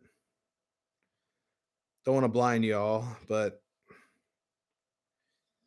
I didn't do like a YouTube video or anything like that. I was afraid I'd get in trouble. But here it is. So yeah, Easton, Maryland. Let me bring the camera around. All right. So yeah, check out that. So whoops, get a little bit closer there. Will it focus? There we go. So we have a Pennsylvania Railroad station on the eastern shore of Maryland, which I thought was pretty cool. So I was driving through town doing work, and I saw the station and had plaques and everything. I was like, "Wow, this looks really cool." How old is this station? And I looked it up. It has a. It's not protected. It's not a national historic place, but it is protected by their local. What's it say? The citizens of Easton and the Historic Society. It was rebuilt in 1994 under the uh, pretty much underneath the Historic Society of Easton. So Easton, Maryland. So if anyone familiar with that, just a little piece of history for y'all. The station is from 1906. Was built for several other railways before it became the Pennsylvania Railroad. Originally, I think it was the Delaware and or Maryland and Delaware or Delaware and Maryland Railroad. I got to get that right. I mean, it's in here somewhere. Um, and here is actually a picture, like a very old still photograph. They had this on a board outside. Check this out. That's the style engines that they were running that were on the Pensy. Where is the camera? There it is. Look at that. So it's a what a four what's that, a 440 style engine, and it says Pennsylvania on the tender. And here's a couple of other they ran. It's really hard to see. I apologize for this. This is it had like a weird plastic film over this. So there is one of the other, I guess it's a motor car. There you go. Kind of focused in. They used to run those as passenger excursions. And here is a very faded picture of what the railroad used to look like with two tracks. It's now a bike path. So I'm going to try my best to get on that bike path one of these days, drive down there on my own, bring the action camera, do some sightseeing. And there's a bunch of old industry that's around there too. So I thought that'd make a really great video. Filming there on my own. I have to cross the Bay Bridge and everything, but yeah, it's about 2 hours away from here. Not too bad of a drive, just down south. But yeah, it's all let's see. They called it a spacious station, and it's identical to the station in Cambridge, Maryland, which is further south. That station is located right off the waterfront. Those tracks are completely gone. So it is a rail. It's a rails. I think they call it a rails to trails sponsored trail. On a weekend, I'm sure it's packed. But yeah, it's an original Pennsylvania Railroad station. You can technically, I guess, I don't think it goes all the way down to Cambridge. That's quite the distance. And there used to be a railroad bridge that I guess would go across the Chop Tank River. So if you come out of Easton, you then have to go over the Chop Tank River to get to Cambridge. So all of that's completely torn up. But there is a railroad that's outside of Cambridge, but I have no idea where it goes. It used to be part of the cement plant that's back a ways.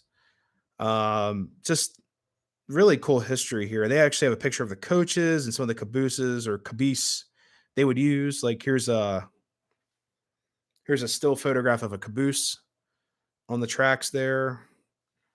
And then up here it says passenger coach. It's a heavyweight too. Look at that. Whoops. There we go. So yeah, just a roadside find while I was at work. I mean, like I said, I couldn't stay there and film. That wouldn't be very fair to my job. I literally got out to go to a property that was right across the street for work, and I was like, "What is this? It's a railroad station." So yeah, I'll be back there to film, maybe in the summer or I don't know yet. I'll figure it out. Maybe before it gets really really nice out and people are biking all over the place. Yeah, I mean that would be a great trip to go to on the way to Cambridge. Let's see. Then there's the GP25s, which are ex GP50s and GP40 2s. Ah. Yeah, I gotta like read up on all this stuff. And I know railroads will make their own equipment and things like that. Yeah, Jamie knows about the trail down the street. Yeah, um yeah, it's from Baltimore. I think it's if you took the trail all the way up to York, it's like what a 60-mile trail or something like that. It's pretty extensive. But you can take it out of Cockeysville, Maryland. You just take the trail. Um, that's pretty much all uphill though, because I think Shrewsbury, the highest point of Shrewsbury is almost like 1,000 feet elevation. So it's quite the hike. But you can go out of like around where I live, and then it's a nice couple-mile ride back and forth. You can go through the Howard Tunnel, which is really cool to ride through. Really spooky, but I love it. Yeah, Jamie, he's talking about the trail that's near our place here. That's like right down the street. So it's you'd have to check it out one day. It's really cool.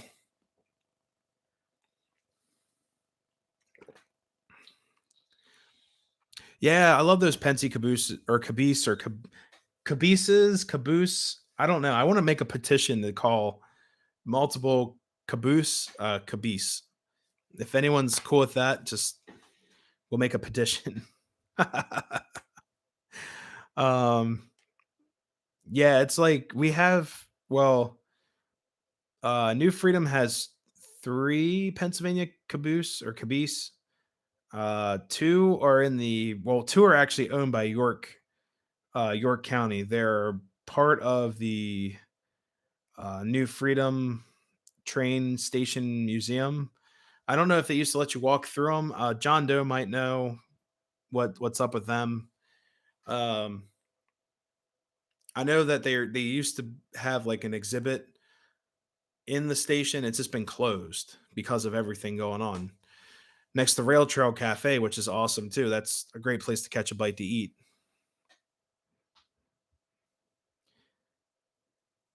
Yeah, get wild. Yeah. Yeah, cyclists out here are uh intense. That's the best way I can say it. If any of you guys are into cycling, um, ladies, gents, if you guys are into cycling, um, it's crazy out here. I've been run off the trail a couple times. You gotta watch have like the tow behind trailer thing filled with like their kids, and they'll like cut you off, and they forget about the overswing of the little trailer thing, so it cuts in front of you, and then you have to brake really hard. It's intense. That's the best way I can say it.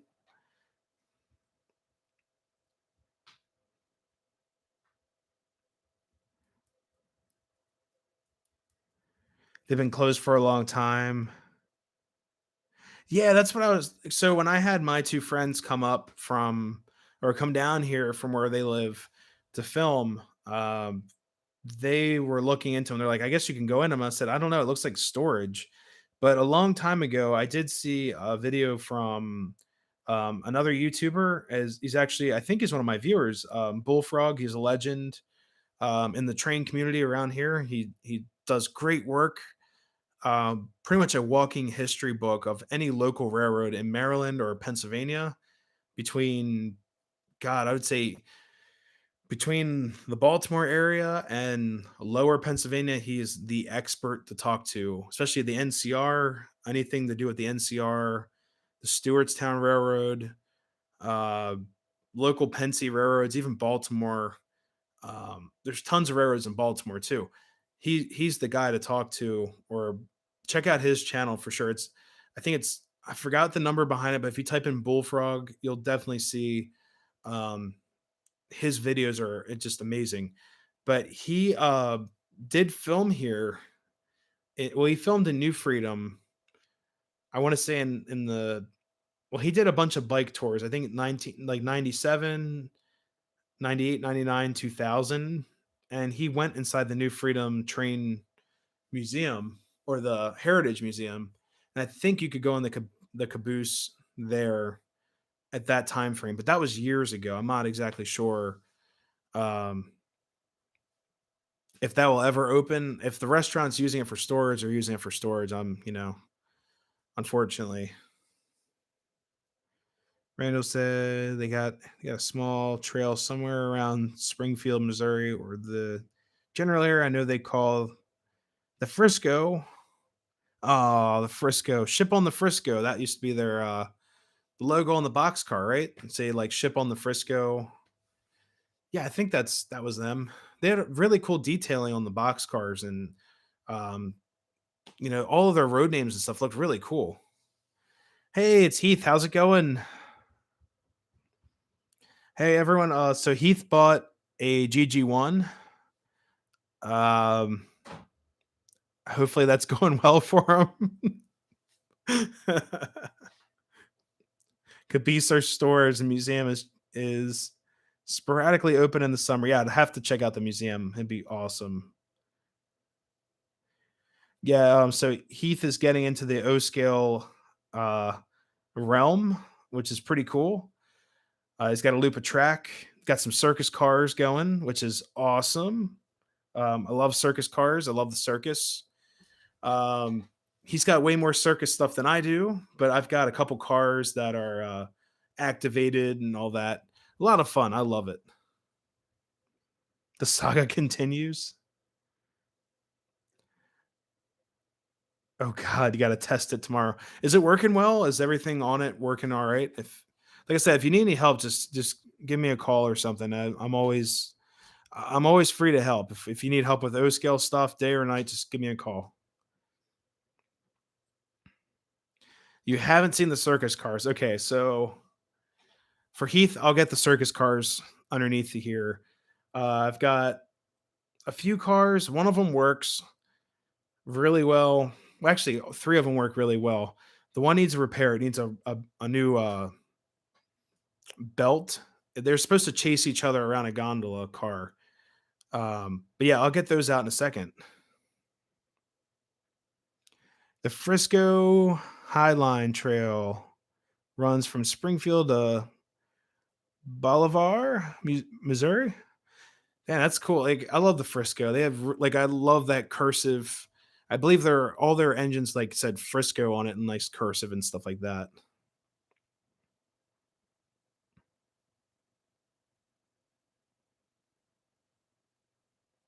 I have one of those I guess I do. I think it's in here somewhere. I think yeah, sorry, you got one of them. I might have one of them in one of my wherever up here I store cars, like I store them in the walls and like in the floorboards. I probably have a Frisco car up here somewhere. K-Line GG1 seems to be working well, but I do not want to take it apart. Oil it. Lionel is not tested at all. Oh, so you have two GG1s now or just one? Oh, okay, two GG1s. Okay. You have more GG1s than I do, other than my N scale one that, you know, dead people. There's no dead people in these walls, I swear. Like, yeah, or at least I hope there isn't. I mean, that'd be pretty scary. Yeah, let me get these circus cars up for him. I'll be back in a second. They're just underneath the shelf. But yeah, I store all the cars with the skeletons on the walls and everything. Well, this wall actually here, this is filled with all my Halloween stuff, and that goes from behind this closet here all the way up to the wall in the corner, which is all the way over there. So I guess there are dead people in the walls.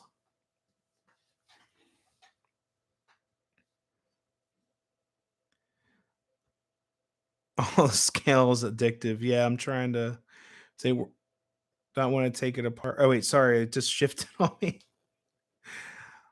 Trying hard to stick to just N scale, but if I ever finish the basement, I can. Yeah, HO is fun. I mean, I just haven't ran it in years. Like I have tons of N scale stuff at my parents' place, and I got N scale here too. It's just I don't have the space for it. Like I want to build an N scale garden so bad, but I just don't have the space.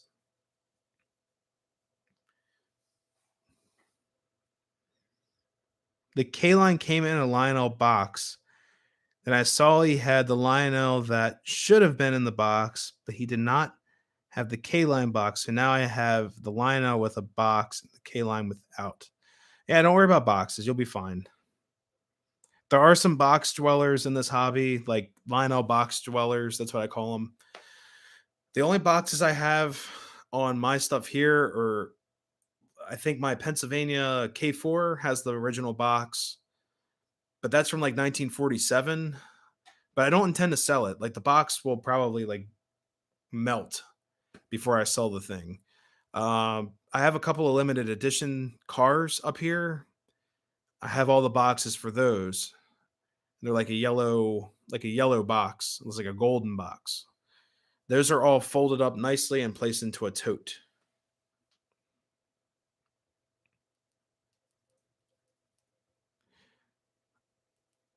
Randall, I'm almost caught up now, so I'll try to do a video of the Johnny Cash box car that I have. What? That'd be awesome. The Man in Black. Yeah, I love Johnny Cash. He's awesome.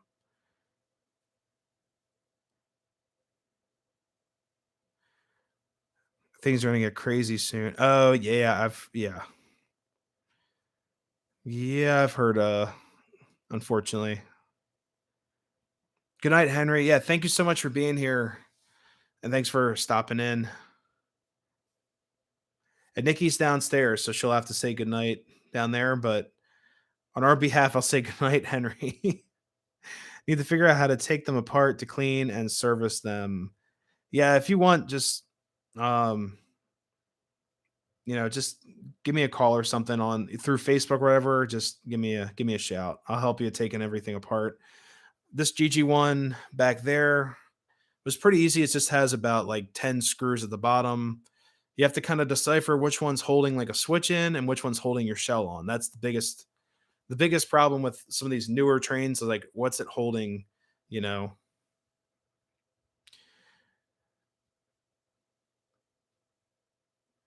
Made to promote a PBS special about the train hosted by Johnny Cash. There is a Johnny Cash train commercial I saw from like the 70s or 80s. He's like, what's a boy want for Christmas? It was cool. Like, holy crap, it's Johnny Cash, an MPC 80s set. He's like what a boy really wants for Christmas or something like that. If anyone remembers that commercial, I just typed in like old commercials and it came up and he's like, my name's Johnny Cash. I'm here with a Lionel train set. And I was just like, what? He was like promoting a train set for Christmas. It was so cool. Whoops. Yeah, we could do a joint live stream. Yeah, that'd be awesome. Just let me know when and where, and yeah, I'm all for that.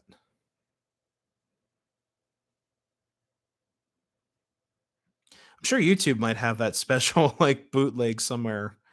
You never know. But yeah, definitely try to see that commercial if you can. It's really cool. It took me back. I was just like, I didn't know Johnny Cash advertised trains.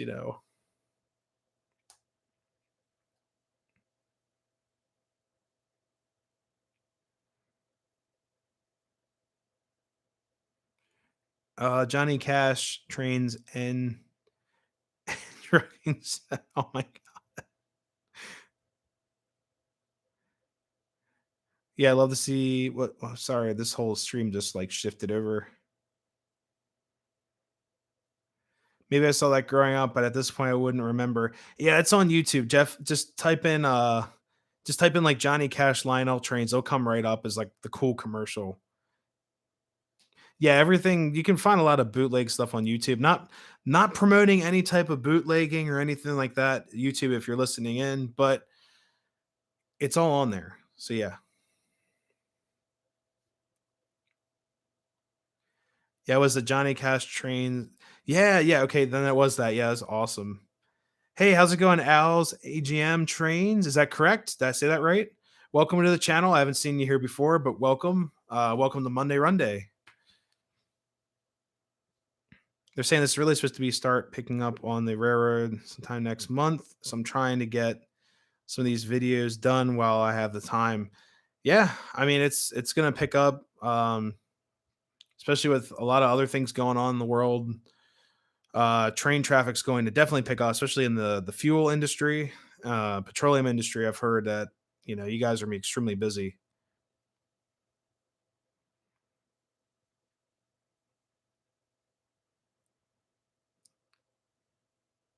Saw one of those Johnny Cash Lionel commercials on TM Books, his DVDs. Yeah, I don't know. Like I said, I don't know how I came across it. It might have been, you know what it was? I think we had friends over, and it said it just came up on the YouTube like rabbit hole. It said like old 80s, 70s, and 80s Christmas commercials, and it had Johnny Cash coming in. It was really cool. We're all gonna be bidding against each other on eBay if we keep this up. Oh my god. It's been a while since I bought something on eBay, so I had to buy I bought my Menards cars. If you guys missed that, they're still alive. They're still doing great. I highly recommend them. Just be aware that sometimes Menards stuff has little details of like quality control issues, but for an 18, well, it's $18 car. It really is 20 bucks after shipping and handling. Whoever handles this thing, the handler, you pay him too, I guess. But by the time they ship it and handle the package, it turns out to be like 80 bucks for 3 cars. But hell, I mean, Lionel, I saw that I went to a store this weekend, not giving away any names of any stores. They were selling Vision Line caboose or extended Vision Line caboose for $105 a piece. Um, that is a chunk of change. I mean, that's someone's electric or gas bill for a month compared to paying like $80 for 3 cars that I saved up for. I budgeted it out. $105 for like a Vision Line caboose. Doesn't smoke, it just lights up. It has activated couplers though, woo, and a figurine at the top. But $105 for one car that may explode when you put it on the track. That's kind of scary. So,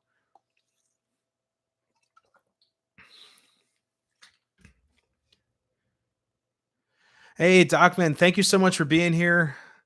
Truck broke down, have to get back. Yeah, I forgot. I believe you're a diesel mechanic, correct? I forgot. But thank you so much for being here. It's great having you on the show. And it was great meeting you as well at Northlands. It was so much fun. Um, we didn't see the O scale garden running there, so that was kind of sad. But it was great meeting you and everything. And I hope you come back. Monday Rundays in the future.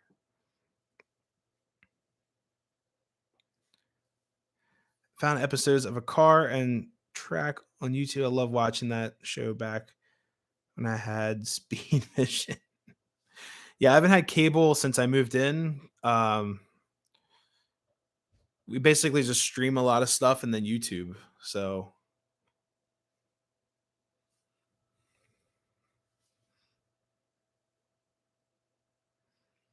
what the Menards M&M box. Yay, tell me about that. The UFO. So here's the thing. With the Menards UFO stuff, I think HO has the normal UFO with the cow, I think. But the M&M ones, it should be out soon. If they're doing one and the other, they'll definitely license it. It might be like a licensing deal. But yeah, the M&M one was hilarious with the UFO.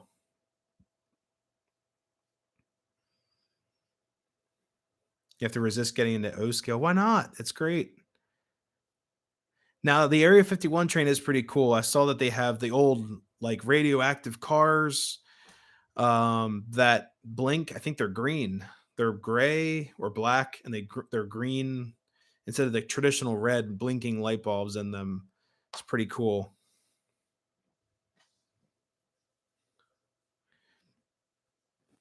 I think it was Dockman's second or third time here.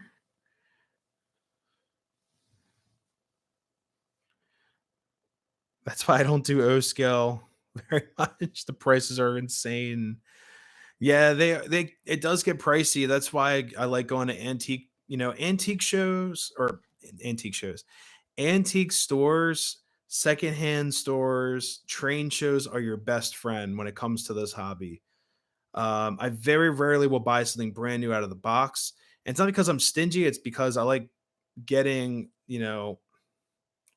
I like seeing things before I buy it too. Like online, it's kind of hard to tell what you're getting. Like the 3 Menards cars, complete crapshoot. I was just like, you know what? I want to try them. I want to see what they were all about. and I love them. They're great cars. For 80 bucks, it got here in 4 days. It shipped My car shipped all the way out from, I think it was somewhere out west. I don't remember where it was. I think it was like Missouri. They shipped from Missouri. They came down and they did their thing to get all the way over here in Pennsylvania. But they shipped in 4 days. Like, that's insane. So, and they're all in one piece. The packaging was great. I still have the package on the floor. Like, I gotta clean up that stuff. But the cars are awesome. They still work fabulously. Like, the couplers are sturdy. The trucks are die cast. But like I said, I refuse to pay like $100 a car. I've spent a lot of money on some things that I enjoy, but $100 a car, I'd rather get like a set of cars for $100. Not against newer stuff. It's just I'm kind of apprehensive buying it sight unseen sometimes. The Area 51 train, yes.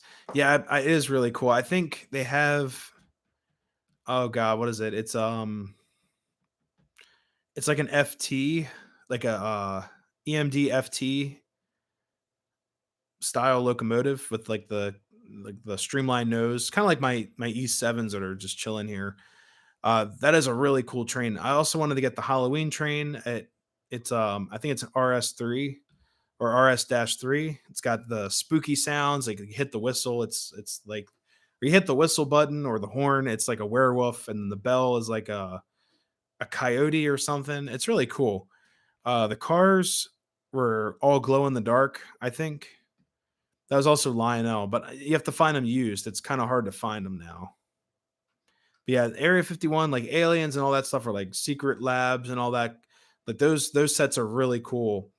And back in the I think it was the 60s or the 70s. Actually, sorry, 70s into the 80s, Lionel had a missile launchers and everything. I actually have a launcher underneath the table. Where's the Yeah, these are fun. Look at this. So Lionel actually has an ICBM launch car that launches this, like this thing. If this gets stuck in your eye, this is really gonna hurt. This is all plastic. So actually, set that up here. There you go. But yeah, I think these were supposed to be shot at a balloon. Well, okay, so Lionel had a targeting car at one time. It is an accessory car that would shoot air and balance a target balloon. Then you would aim the launcher car. I'll go grab it. If you guys want to see the launcher car, I'll climb under the garden and grab it. It's sticking like out. I can see it. It's out there. I'll launch the missile too if you guys want. Oh yeah, no room for Osco unless I throw out the living room furniture. Yeah, I don't need furniture. No, yeah, don't need furniture. Some of you guys know from me stopping in Heath's channel, I actually said I had a train garden in this house before I had furniture. I built the table myself. It's all made out of 2x2s and 1/8 inch plywood. I built this before I had a couch to sit on or a bed to sleep on. We were sleeping Nikki and I were sleeping on the floor when we first moved in because the furniture was delayed because of COVID.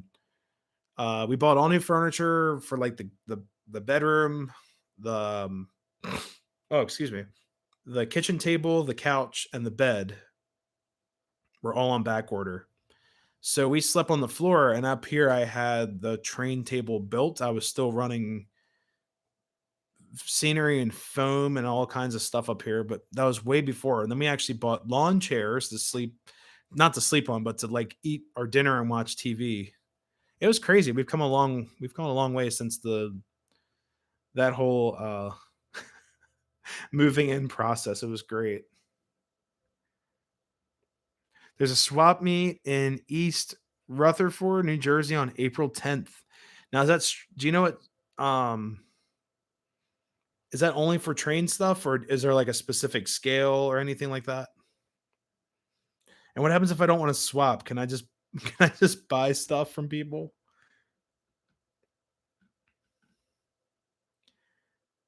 Definitely like to see. Okay, so Jamie says I should go get the launcher. Someone has their priorities right. Yeah, like I think I said that on Heath's channel too, because we were talking about I think it was he did like a question. It was like, what got you started in the railroading or something like that? And I said, well, I had the table built before I had furniture here. Yeah. Yeah, that's what I thought. This is crazy. Like this would not pass what John Doe said, this would not pass any way, shape, or form in today's safety toys, I guess. Um, this actually would take an eye out. This is like hardened plastic. Well, it's a softer, waxy plastic. It's a different polymer, but this point is very it's very pointy. So I'll stick that up here. Metka Meat. You can find info on their site. It is also with the NYC Model Engineers, and they are HO. And oh, sweet. Yeah, I might. I'll definitely check that out. Yeah, it's crazy. Like, yeah, I was always wondering that. Like the generation of like my parents, it's like all the crazy toys and stuff. Like going into like Cracker Barrel and stuff. They have like the old tricycles and stuff on the ceiling. And my dad would always say, "Yeah, I had something like that when I was a kid. It was like my father's." And it's like, how did you not die? Like this is made of. This looks like you're riding a push mower. Like there's just like sharp edges everywhere and stuff. It's like, yeah, I had one of those as a kid, where like a pedal car. If your feet stick at the bottom, you have to pedal to move the car, and a lot of those have like sharp edges and everything. It's insane. Yeah, I took a couple bad falls when I was a kid too. I mean, I think we all did riding a bike for the first time, but actually, I think the worst injury on a bike I ever had was I'm oh yeah, yeah, the real lawn darts, the ones that actually were a dart. It looked like a knife edge on the like a beveled knife edge on the ground, where the point and you'd throw it up and it would stick in the ground. I had lawn darts that were not darts; they were literally just a Nerf material, like the shaft of it. Well, here's a great example right here. This part here was like a giant rounded cup, like that. It was all rubber, and then the back of it was foam and had nice fins, so you could actually pick it up and actually throw it.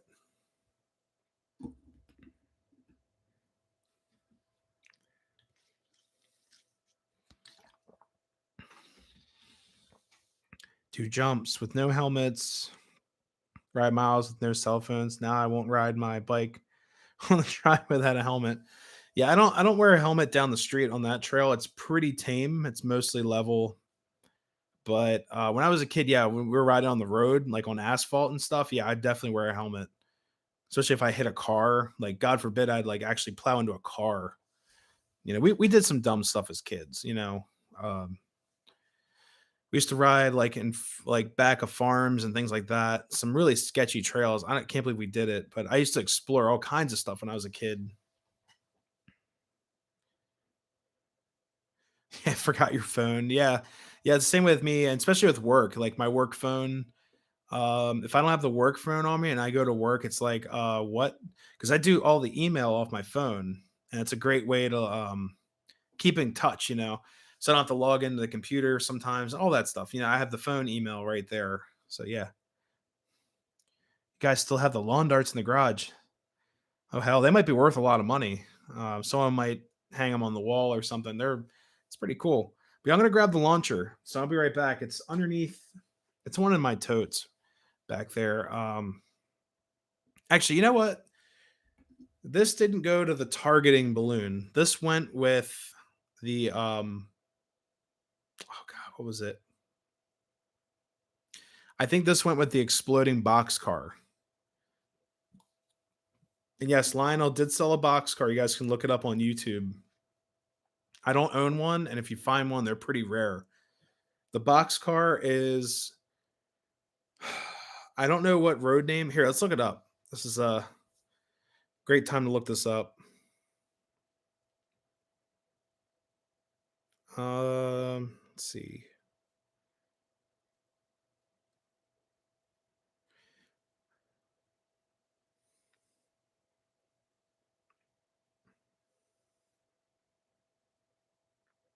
There's a couple of them on eBay. So if you guys know I'm a sucker for eBay, there's a newer version. It's part of the Celebration series, which is pretty cool. For anyone that's not familiar with the Celebration series, I think what it was, Lionel basically recreated a bunch of famous post war cars, engines, and other things. Like my EP5 that's sitting, like the New Haven that's right there. That's a Celebration series. So basically, what it is, they came out with a bunch of classic Lionel cars to commemorate that those that they existed. It might have been like a 50-year anniversary or 60-year anniversary type of thing. Let's see. I'm gonna try to find an original one for you guys. Um,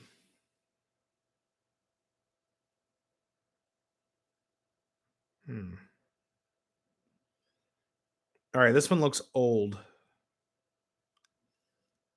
Let's see. Okay, so here is that's expensive too. I think it's a reissue. So this is not the missile car I have. I'm trying to zoom out. Um, this is not the car I have, but check that out. It has a rocket launcher on the inside, and you can see this little part here underneath. That's a magnetic tab that would pull and that would launch the rocket out. So that's one of the cars that would launch at the boxcar. But the cars are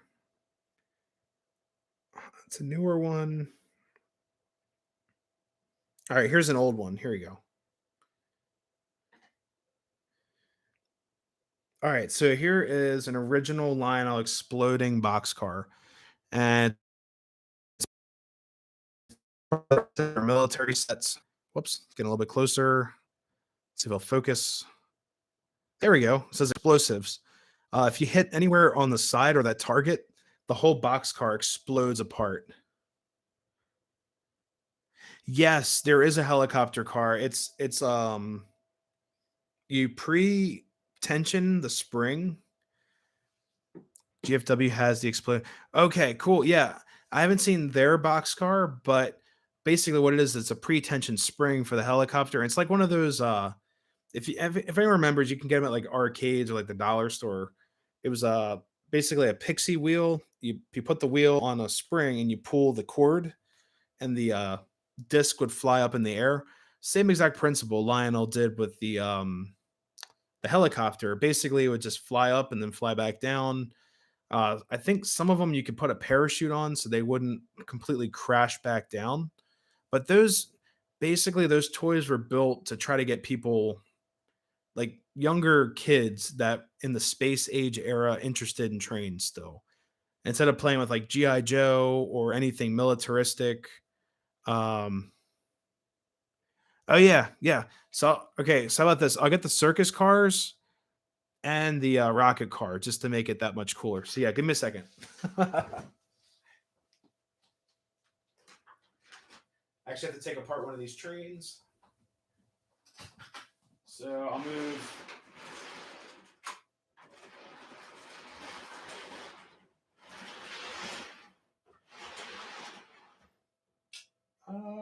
That'll work. So I'm putting some of the passenger cars on the passing track there, my station track.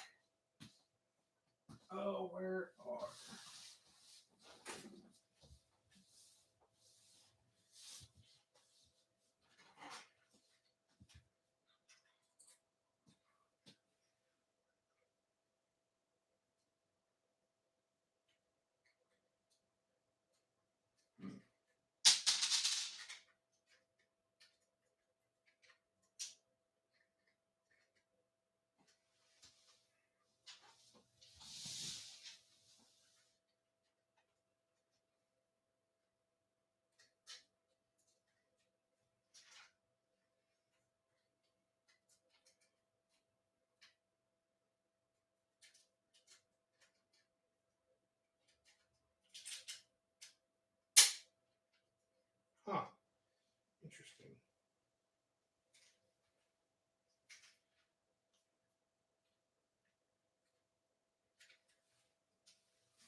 go.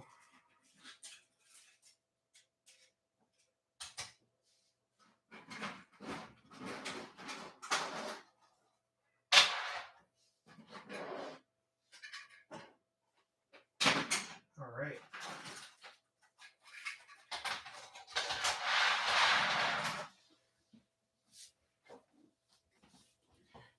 All right.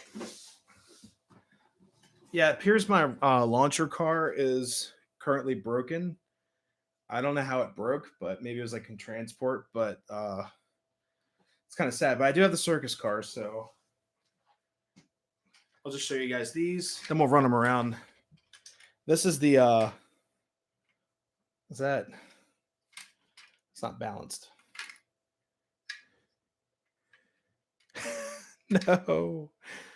This car actually is a livestock car, and I have to dig in here and actually balance it out. So what it is when the train's on the track, they're the heads of the animals pop out the windows. So this is a a tiger. What is that? That's a zebra. Zebra on that side. I don't know why they place a tiger with a zebra. You never know. I mean, it's the Lionelville Circus, so anything's possible. And then they also put to match it up. Let's see. What are you? That looks like a bear. I think that's a bear, like a black bear in there. Still another dangerous combination. You wouldn't put a bear with a tiger. And then on this side, you have a lion.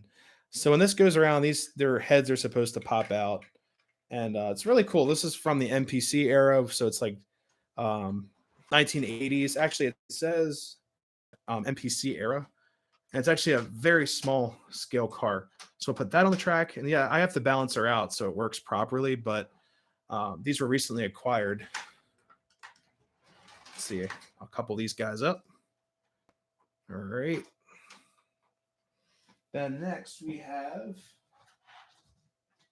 Now this is the car I was telling you guys that needs a new band because it's literally it's a cop and robber chase that came with this set, and this is actually built in 1982. So this is just all one giant set of cars. They pieced them together. They said this was the circus train that they had. But what it is that these guys will follow around as the train moves around. There's a piece of film that's underneath of the load in here, and there's a belt that runs off of the car in here.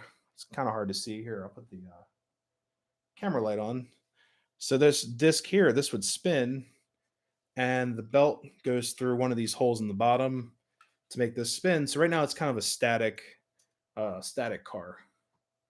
So I'll move that up. We'll put that on there. And these cars are extremely light. It's that whole era of Lionel that they started really streamlining the manufacturing of things, kind of cheapening out in a way. There we go. Get both these cars connected. But I have a ton of NPC stuff. Not all of it's bad, but it's same with any anything like that. Yeah, the aquarium car, I gotta grab that too. That's actually right here. Oh, whoops.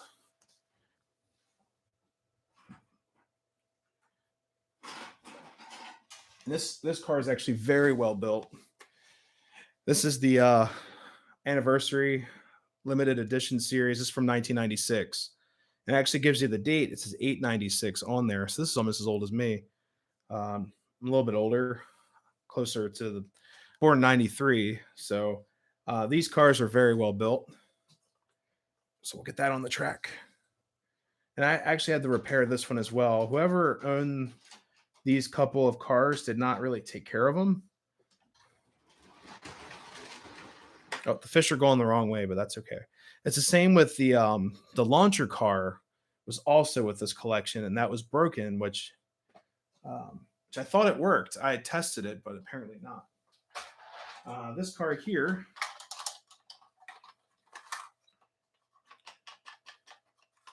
Now this one's also finicky too. The giraffe is supposed to have there's like a little peg it sticks on, and the giraffe's head goes up and down as the train rolls around.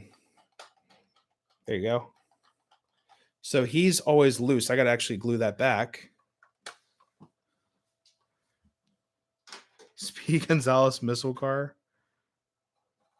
but it does not shoot off the missiles. Oh man. Yeah, mine's my missile car is from the 50s. But like I said, it's not working for some reason. It's got to be fixed. It's got the head that bobs. Oh, those are so cool. Like, yeah, I love this one too. I'm gonna get this other. How many more cars? I got one more car. Now this I saved the best for last. So this one is from 1992, and there's actually a whole gear system on the bottom. So check this out. This clown goes up, and then he jumps down. This guy tries to follow him, and it's actually facing both ways. So no matter which way this car is facing, you still get a show. So check that out. He's just facing the other way now. And then he's going to jump down, hopefully. Whoops. There he goes. So it's kind of cool. So let's get these running around. And just to finish it off, we'll put one of my my other C&O coaches on here. All right. Here, we'll do that so you guys can see the car. Yeah, I love these clown cars. It's a hoot. Now they're really cool.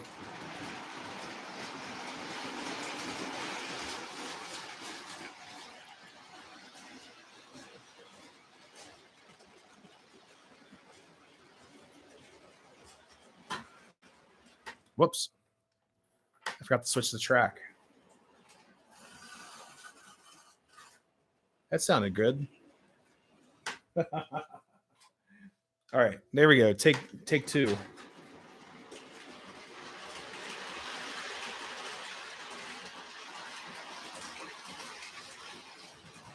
Yeah, you can see the clowns jumping.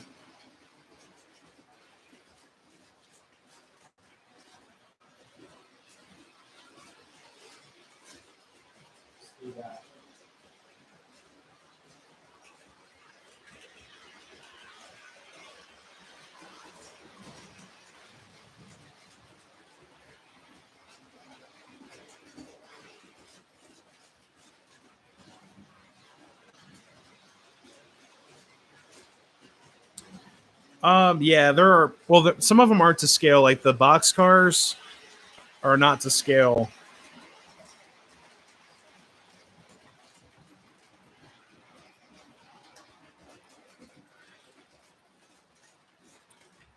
I guess you would consider them O gauge, but the E7s, I believe, are almost scale pieces because they're huge compared to everything else. But the box cars are definitely O27, if not smaller than O27.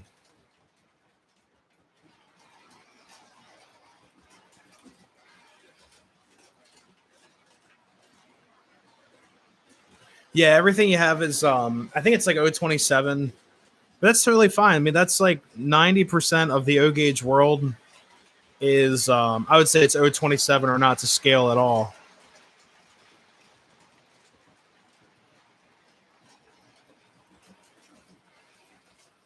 Like I always say, I run stuff just to run stuff. I have very few scale pieces here. I think, like I said, I think these E7s are scale or close to scale. If not, they're like 7/8 scale. But I think everything else that I own is pretty much O27.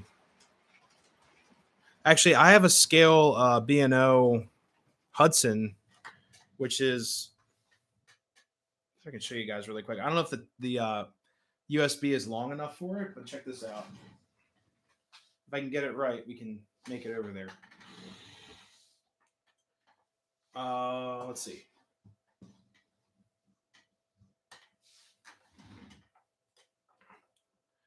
think we might be able to make it over. All right, so let's do this. I think that I think this engine is my only scale piece, and it's huge. Um, there you go.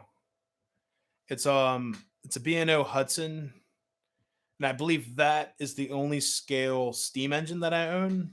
Everything else I have is like 027.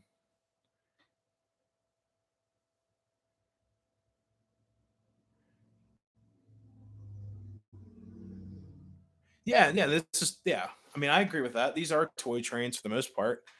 At least on this collection, everything I have is pretty much toy train. I mean, that's not. I'm not upset about that at all. I mean, uh, I think on the shelf, I think some of my FAs or F units are scale. Yeah, a GG1 scale would look ridiculous. It basically needs like 072 turns and above. If it would run on 042, I have some stuff that really works on 042. Like the E7s take them all right. What else? The the Hudson in front of you guys right now, it doesn't really work well on 042. It it needs like an 072 to make it work, you know. Yeah, I'm not afraid of like all my stuff's pretty much toy trains. And I love it. Like I said, some stuff is scale, some of it isn't. I enjoy it. Like I'll run anything really. As long as it fits on the track, I'll run it. Here, I'll take you guys back. Turn off the light. Here we go. Take you guys back to the table. See these clowns move. There they go.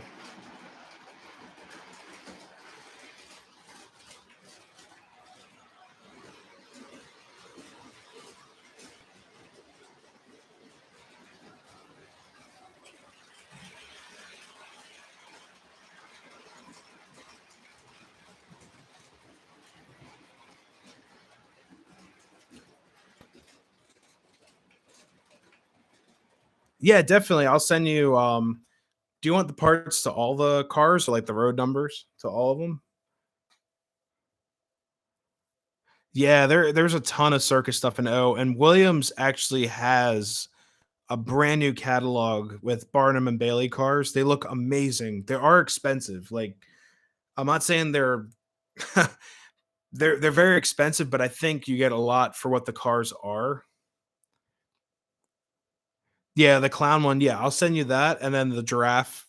I'll send all of them because it is a really nice little set of cars. 6K line passenger car. Yeah, those cars are really nice. I've actually had other viewers of the channel ask me about those if I ever heard of them, and I looked them up, and they're extremely collectible. Yeah, the O scale Ringling. Yeah, it's gonna be a pretty penny just because unfortunately Ringling isn't really around at the moment, unfortunately. But I love seeing the circus trains and everything like that. And Choo Choo Barn actually has like Choo Choo Barn in Strasbourg has full scale circus train cars with the heavyweight passenger cars, and they're about I want to say the cars themselves are about 2 feet long. They look awesome.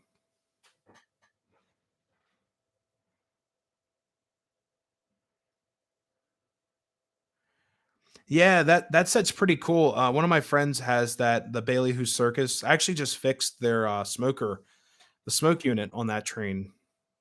And Heath, before you head out, during your modeling Monday segment, I was actually wiring up something myself, and some other people in the other people in here saw this, but I got this really old railroad crossing sign.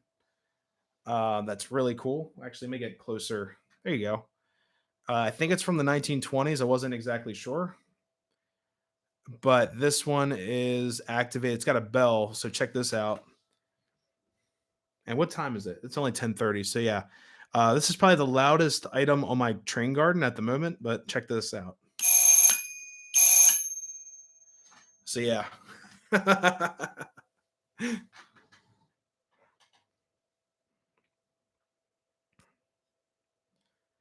Yeah, the O-scale stuff will set you back.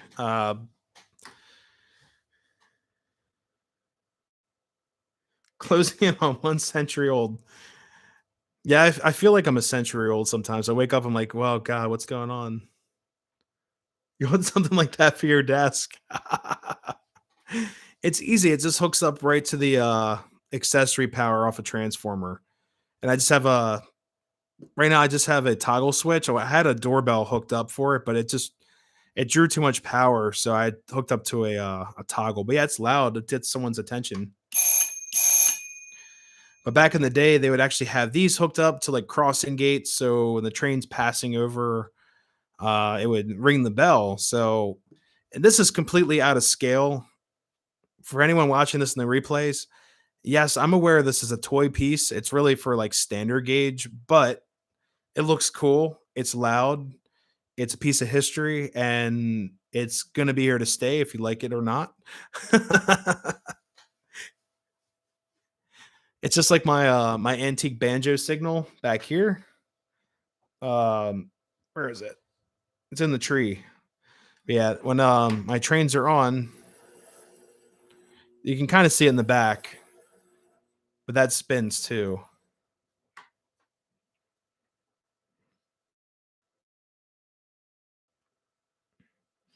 I got three MTH 70-foot streamlined Pennsylvania Railroad fleet of modernism cars. Does anyone know where or what I should look to find additional cars? eBay might have a decent selection for sure. It's back on eBay. Yeah, I didn't get this on eBay. I got the crossing sign at a local antique shop. Well, actually, I got it at an antique shop in Strasbourg. So it was $10. I mean, I couldn't pass it up. What was But yeah, eBay will probably be your best bet to match up those cars. Um, I don't know any other train stores around here that would have something like that other than MB Klein or modeltrainstuff.com might be able to help you out, but they've been kind of sold out of some things just because everything's being bought up.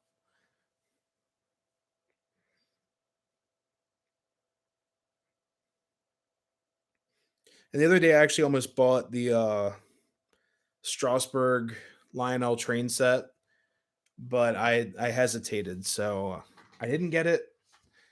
Eventually, I will get a Strasbourg set. I might get one of the older ones from like the '90s if I can find one.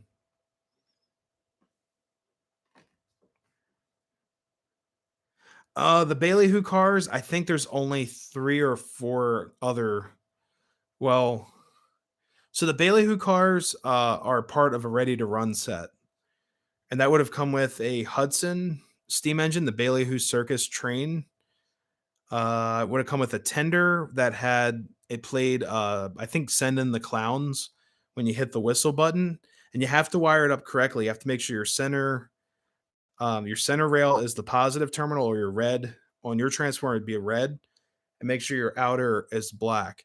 If not, the tender won't be able to pick up the DC current when you hit the whistle or horn button, so the song won't play. But the Ballyhoo Circus train plays "Send in the Clowns" when you hit the whistle button. I think there is a bell. Well, actually, no. There's only a whistle, which is "Send in the Clowns." I think there's a follow along car. There's a pooper scooper car. Um, the pooper scooper car is kind of funny. The guy like shovels out the side of the box car. I think there's another activated like clown car. There's a clown chasing car, and there's the caboose that plays. Um, I don't know if it plays music or not, but I know it lights up. But it's a ready to run set pretty much from like the early '90s.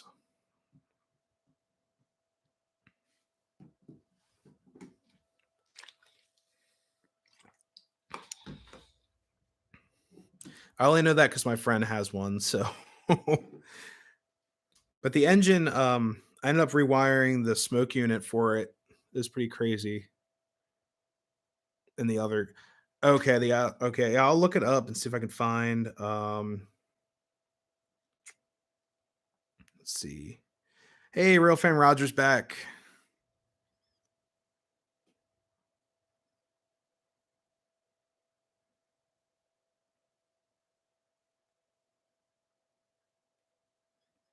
Let's see. We're all searching on eBay now. It's Heath's fault. Blame Heath. I'm back on eBay. Let's see. Oh, let me give you that. Here, I'll spin the train around. I'll give you the car number off of there.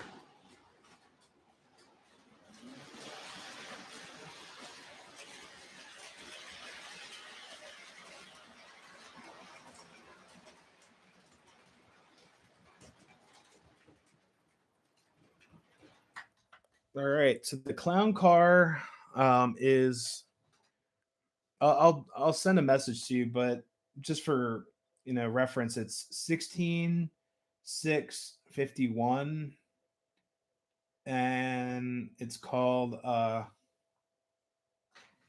me look it up. It's got some other writing on the side of it.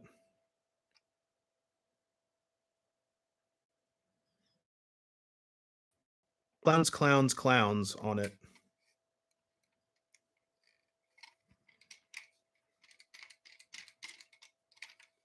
And it's all mechanical too, so it doesn't require any electricity. You just have to make sure that the um, that's rolling around the track, because I can do this by hand. Here, I'll show you what I'm talking about. So underneath there's a wheel that you can see the assembly on the inside right there. Here, I'll turn on the light. So there's a whole stepped geared assembly. So if you spin this gear, it's right here. The clowns do their little show, you could say, like the show pattern. And how it works is that there's a sprocketed gear that sticks out the bottom. You can see it like that. And I found, how much do they want for this by any chance? And basically what it is that there's this lip on the truck there. It catches this piece right here, kind of like a clock motor, and it steps it up one at a time, basically. And it follows onto this gear, and it basically just clicks it into place. So it's more of like a gradual motion.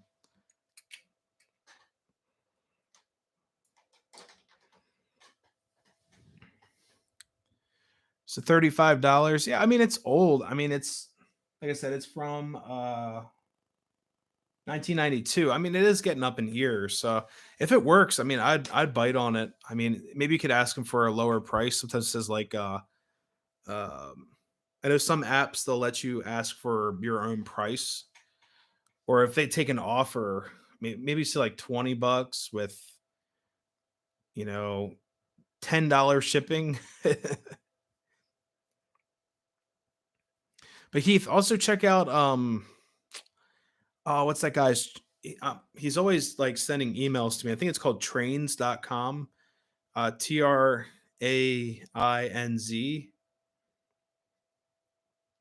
They're always sending me stuff in the like through email and stuff like that. More, oh my god. Yeah, it's crazy. I didn't realize like if these were that expensive. Yeah, yeah, trains and yeah, yeah, he's a good guy. I've bought a ton of things from him over the past couple months. Previously bought the 3 cars for $100. That's a good deal. I mean, and everything online seems to come with a T1 and 4 cars for $1,500. Yeah, that's a lot of money.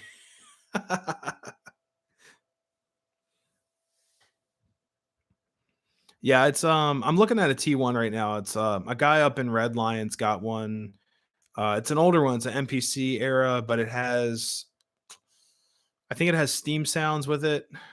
or some type of sounds or electric whistle or something like that. But I've seen guys mod them. It's kind of cool. Like they'll paint them up. Like so apparently Lionel released that model. Um, they didn't do the detailing, like all this pinstriping and everything like a Reading T1 should have. And I've seen people like just repaint them just for fun. Like they did all the pinstriping over and all the green and well, not green, but um yellow pinstriping and everything like that. So that's kind of a cool option. I forgot how much he wanted for it, but it was at least I think it was like 150 bucks if I don't recall. Like I'll have to ask him again. But yeah, he owns like a privately owned shop. He sells parts and stuff. Um Actually that's where I got where all my smoke conversion kits I got from him.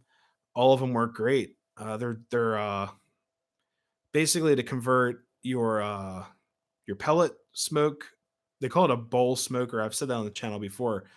It's literally called a smoke bowl, which is highly inappropriate for a term, but it is what it is.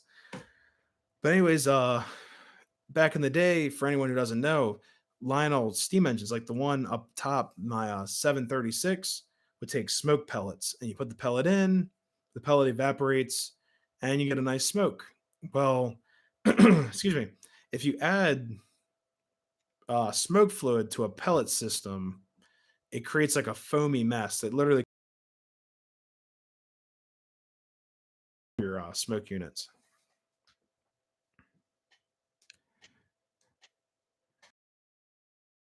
Thanks for stopping by. I was glad I was able to stop by and you guys were like taping up that building and all kinds of crazy stuff. But yeah, thank you so much for stopping by and please be safe. You're walking around New York City. You'll have your dog with you, so yeah, you'll be safe. But yeah, just take care. I'll see you on Friday during your guys' stream. Hopefully, I'll be here and be able to catch some of that.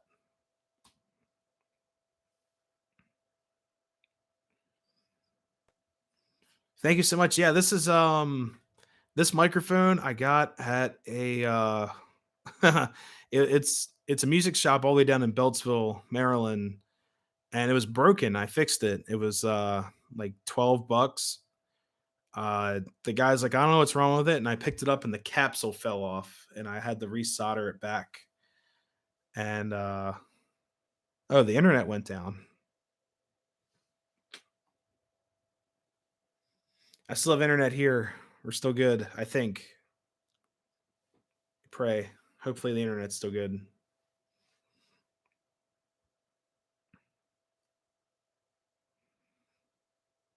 But yeah, this mic, the guy wanted it out of there, and I ended up fixing it up, and it works great. At least I think it works. If you guys can hear me, um, then I'd be able to tell if it works or not.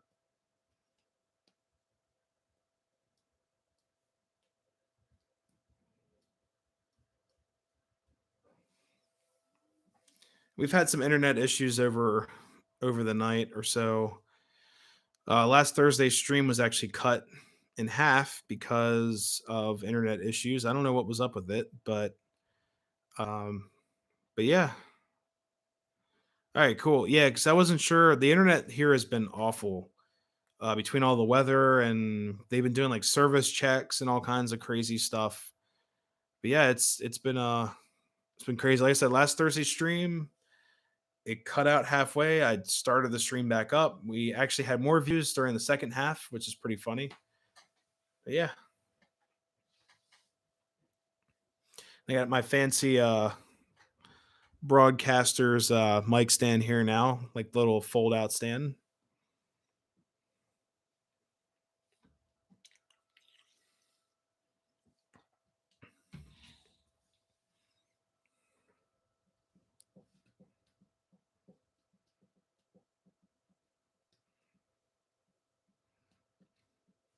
Let me turn the light off here. All right, everyone. So I'm going to do another night run really quick on the garden and then probably call the stream soon. It's almost 11 o'clock and I have to wake up pretty early for work.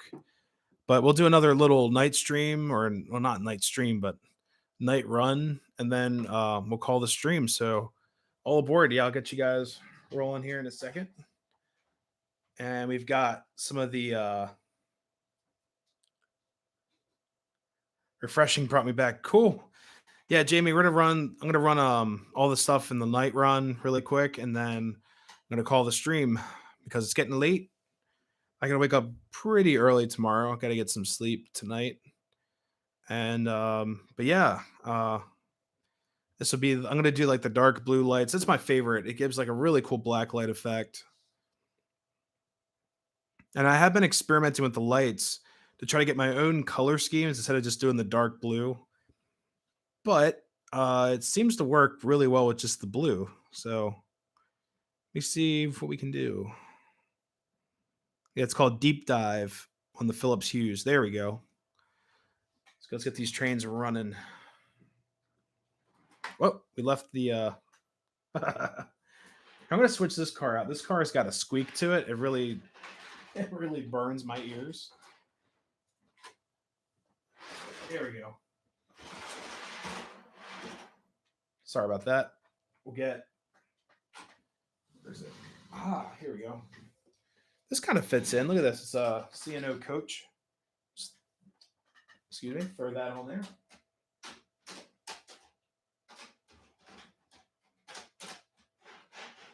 I have a B&O circus train. All right, all aboard. Here we go.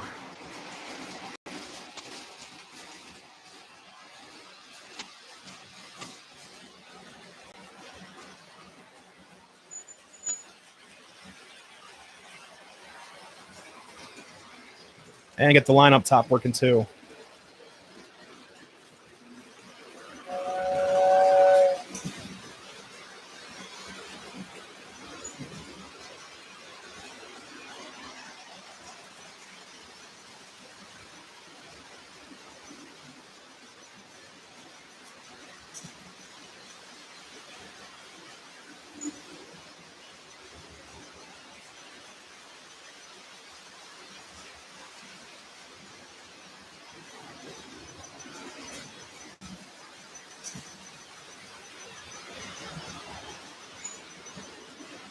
All right, we can load in some ice in the car.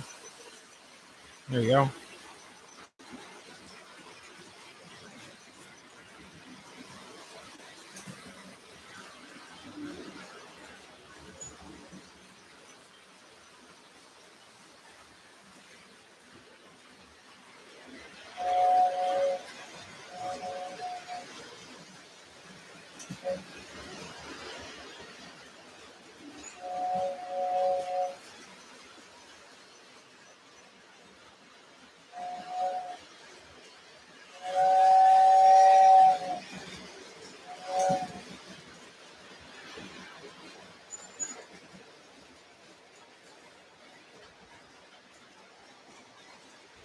The train up top just got stuck.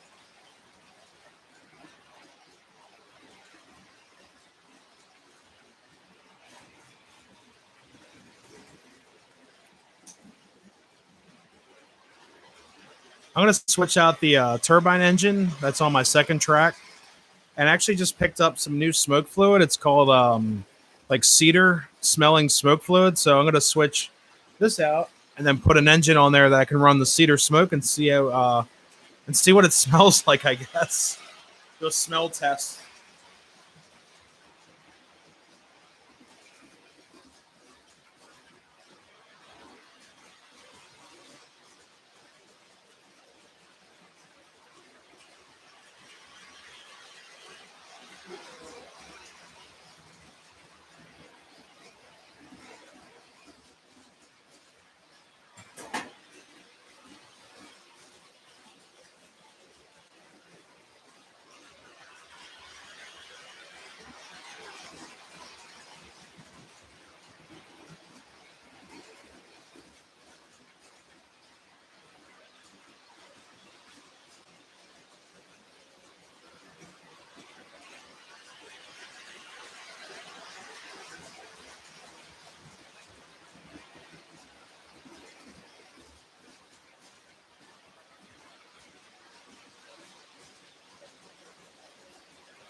And this is the new smoke fluid.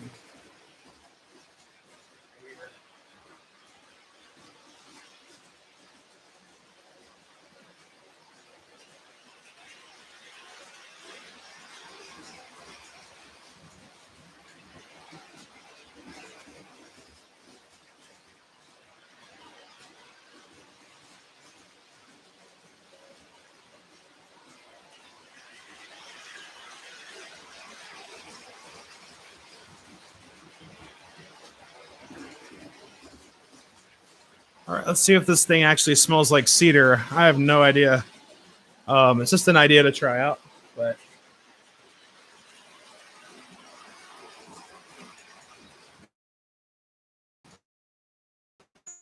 my old K4 pulling a bunch of Penske cars.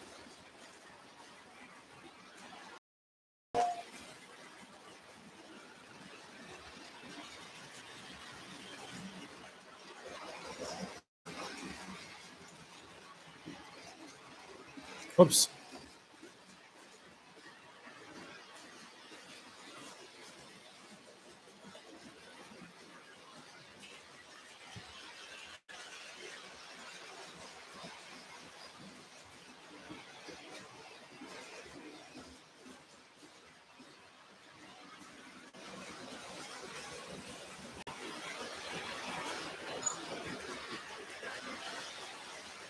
There we go. Got her running.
All right, it does smell like a cedar up here. It's kind of weird.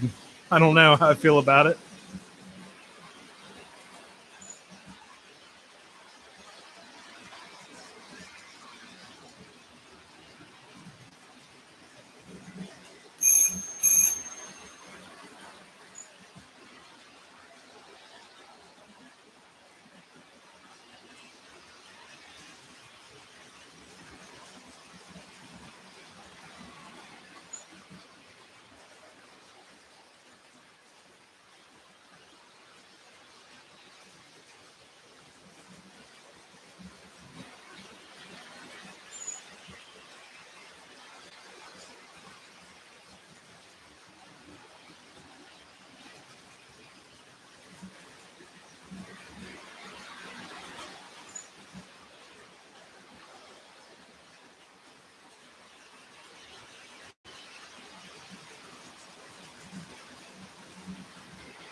All right. Sweet. Let me get the lights on a little bit. Let's see. For some reason, it doesn't want to do. There we go. That'll work. Spin you guys around here. All right. Oh, a little bit more. There we go. I got the missile here. Should I keep the missile here? I might just, keep it up there as a. I don't know. I might attach the missile to the stand, as a memory of my missile launch car. Oh man, the cedar smoke kind of stinks. I don't know how I feel about it. It smells really funky. Um, I should have gone. They had like a pine. Let me actually fix this. There we go. They had a pine scent there. I have coal scent. I think the Mega Steam. Yeah, my Mega Steam stuff here is all coal. I think if I mix the coal with the cedar, it might give a better smell. But right now, it's just a little intense. Not saying it's bad. I mean, everything's for things are for different people. Um, but I think it smells interesting. Maybe like around Christmas time, that'd be really cool to use downstairs, or mix my Mega Steam with the cedar. Maybe get a different flavor. I don't know. I know they have cookies and they have every flavor you could possibly want. It's really just the vape juice mixed with some burning stuff. But anyways, thank you all for joining me in this Monday Runday at 14, which means we've been doing this for almost 14 weeks now, which is insane. I can't believe I'm going the 14th show. And we have over 170 subscribers right now. So thank you all so much. I wouldn't be doing this, I mean, I would do this for myself as well. I just haven't had the support before for a train garden, like a train channel. This is great. Um, Thank you so much, Randall. Yeah, and thank you, Jamie, Randall, Vincent, Heath, Amy, Colleen, everyone else that joined in that was here for even if it was just for 5 seconds, just chiming in, giving the video a like or the stream a like. It just means so much to me. Yeah, Henry, thank you so much for being here. You guys are my support. Through without you guys, I wouldn't have a channel pretty much. So you guys are the channel as well. Also have to thank Nikki, even though she's downstairs, she's my support network, direct support network downstairs. Tons of cool events to do together this summer. Planned out. We just kind of keep it on the down low. So you guys, so it's a surprise to you guys. But we will be at Knoebels in about a month now. It's actually 3-4 weeks from now. We'll be at Knoebels. So it's gonna be great. It's Knoebels opening day. We'll be filming there on opening day. Maybe do a stream. I don't know yet. It depends on my cell service. But yeah, thank you all for tuning in to Monday Runday 14. And thank you to all my new subscribers and all my current subscribers. You guys are great. Thank you so much for supporting the channel. And if you guys are new to the channel and you're watching the replay, please consider subscribing. We'd love to have you on Monday Rundays. And the 1000th subscriber special, whenever that may happen, will be a 24-hour live stream. I swear. I told all y'all that I do I do a 24-hour live stream. It would be on a weekend, probably a Friday night into a Saturday type deal, maybe from like midnight to midnight. That might be kind of cool. I promised you guys I would do that. But in the meantime, I have to get to 1,000 subs. So if you know anyone that likes trains, if you guys like sharing the channel, just spread the word. But there's GFW. Hey, how's it going? Yeah, I was about to sign off the stream for the night.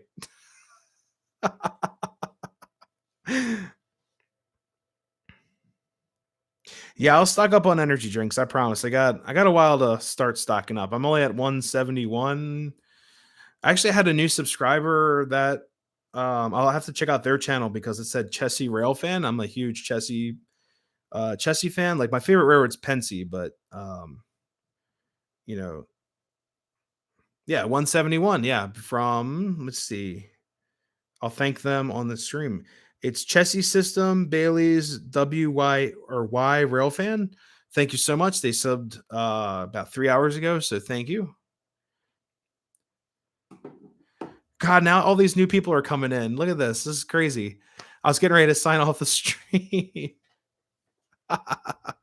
Hey Ken, how's it going? Yeah, GFW. Yeah, catch bits and parts of it. We're talking about all kinds of stuff, railroad stuff, and just for anyone coming in now, I have 4 videos that need to be edited and run down. So 3 of them will be railroad related. So 2 of the 3 are going to be Strasbourg videos that I have that we went to last weekend. We did the motor car. We rode the wine train with 475 pulling. I got some cool footage of that. And this past Sunday, I took a trip down to Stewartstown, and they run an old 44 tonner GE switcher up about a couple mile. I think it's like a mile and a half of track at the moment. So keep an eye out for those videos. Stewartstown, big shout out to you guys for letting me film on your open air car.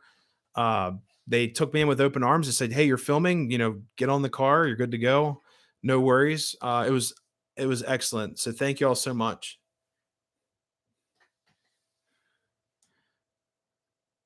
Uh, Ken, what set did you get? By any chance?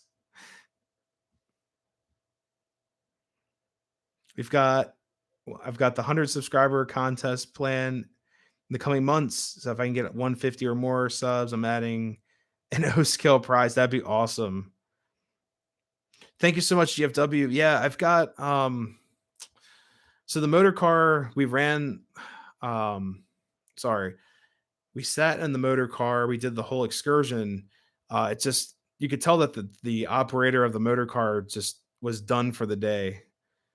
He just was like, "Nah." He's like, "No more, no more trips today." So after he parked the motor car on the siding on their 3 pass, well, it's 2 passing tracks or whatever, then 1 siding track, he like left it there. You could tell he was just fried. He was just done. I got some great footage though of it coming in and out of the station. Got the new action cam. I got the um, old Oxford motor car right in sight there, and the train goes right by the action cam. Give me some cool footage. I got to sort through all of it. It's gonna be about a couple hours worth of editing, separate video from that day. The wine train was cool. It was very cool. We sat in the parlor car, which is one of the. I think it's the second time I've been there. Also did a video of their president's car. They let me back to film the president's car.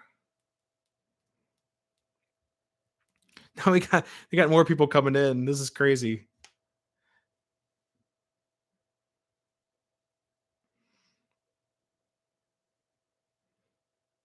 Hey, Lehigh Valley, how's it going?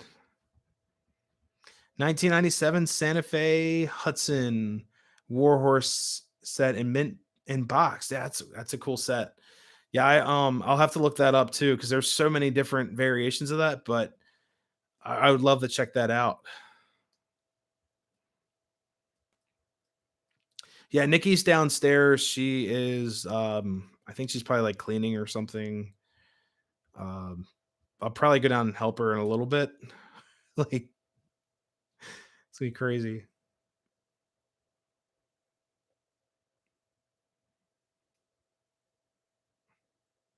Oh, nice. Yeah, I'll have to check out that video because I've seen the contest recently on a couple channels. It's been really cool. Hey, good night, Jamie. Yeah, I'll get back to you, Jamie. Just after whenever the stream ends, I'll get back to you.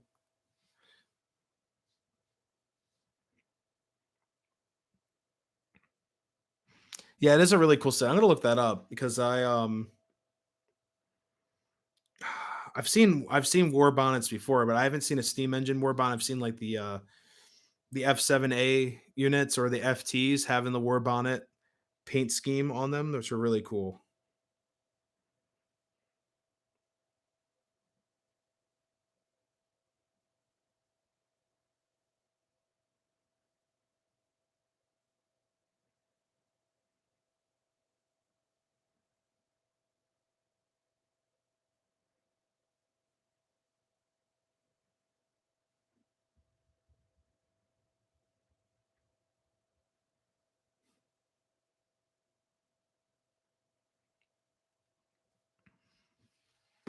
Yeah, I couldn't find a picture of it, but if you'd like, just send me a Facebook message with the photo in it. I'd love to see that set.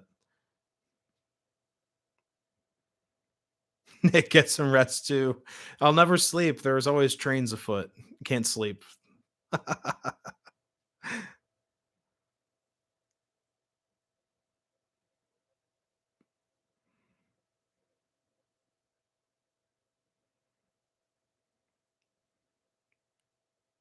Best whistle line I'll ever made.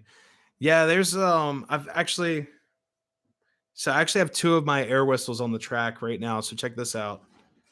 Where's track one? I was running my 2025 K4.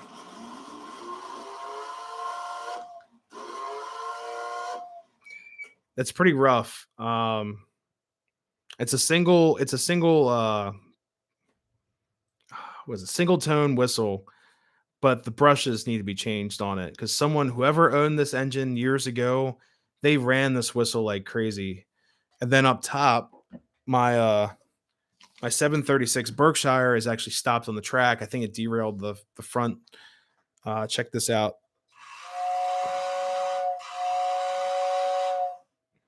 So very very clean sounding whistle. Now I've actually rebuilt that entire whistle chamber on there too.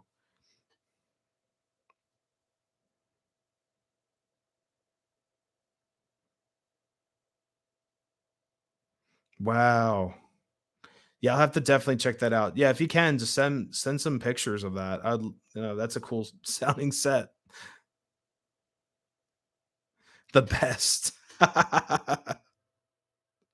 Yeah, I've got two whistling tenders on track right now. I've got two more pre-war whistling tenders that are under the platform. I think that's oh god, I don't even remember.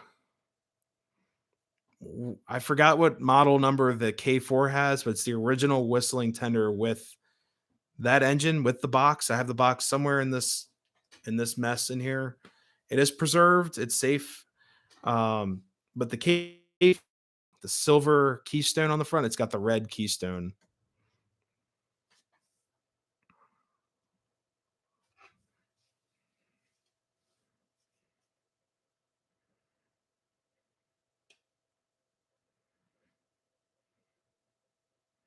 I'm not sure of any legacy stuff. Like I personally do not own any legacy items. GFW might be able to help you out with that, but I am working on getting some type of like wireless system so I don't have to have the giant transformer on the table. Just have the power arms all the way up or run separate power and then use a remote to power the trains conventionally. I don't know if that's possible. I'm trying to work with some other people to try to wire something like that up because the transformer does take up a lot of space on my control desk here. I'd like to free up some space. That's all.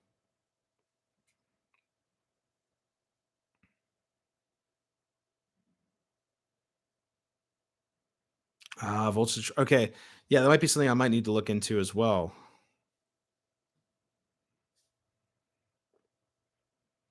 Like I'm not familiar with any of the like my collection is so old school, like just Transformer track, but the legacy stuff is cool. I just I'm eerie of some of it. I just want to make sure it's gonna last. That's all.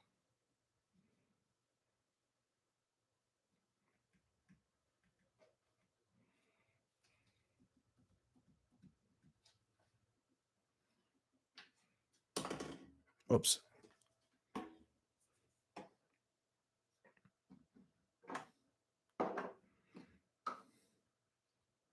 Oh god. I'm gonna have to burn some of this.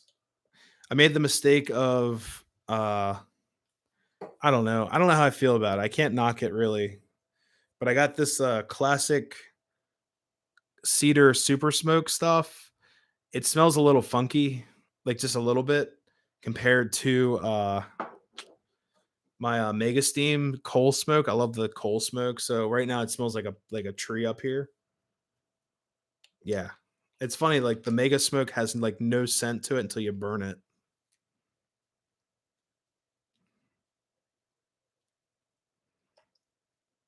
running with 2 post-war ZWs. Hey, those now you're talking my language. I know ZWs.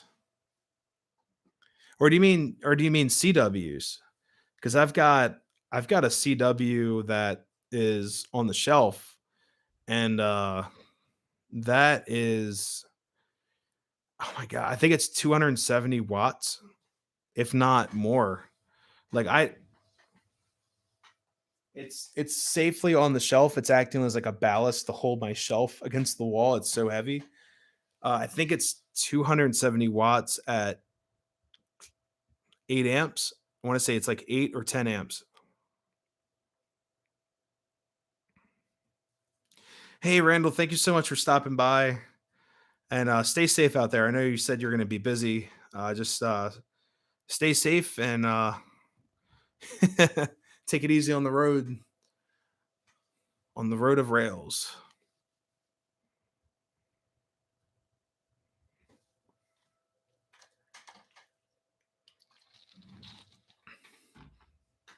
But yeah, I just bought this CW for Christmas because my ZW, like the newer ones, um, I can't recommend them at all. Like the new ZW transformers, they're all electronic. There is no real circuit breaker. The green light blinks when it detects a short, and that whole system of that, it just I feel like it's just a huge failure problem because you just blow out the fuses on the inside. If you don't get it fast enough, it'll blow it out. And the fuses, from what I've heard, are soldered in line with the board. So for you to actually replace the fuse, you can mod a circuit breaker in there, but it is kind of crazy. Yeah, Z4000, that's those are awesome. Um, I actually saw one of those this weekend down at the NCR Railroad Museum, or not the Railroad Museum, but their station house. They've got one powering their layout, and that thing is a beast. If you can find one for under like 500 bucks, like it's definitely worth picking up. Right now I'm running Z4. Yeah. So right now I'm running, this is like the Z4000 competitor. So I'm running the MRC dual. Um, let's see. I don't know how many watts this thing is. Let's see.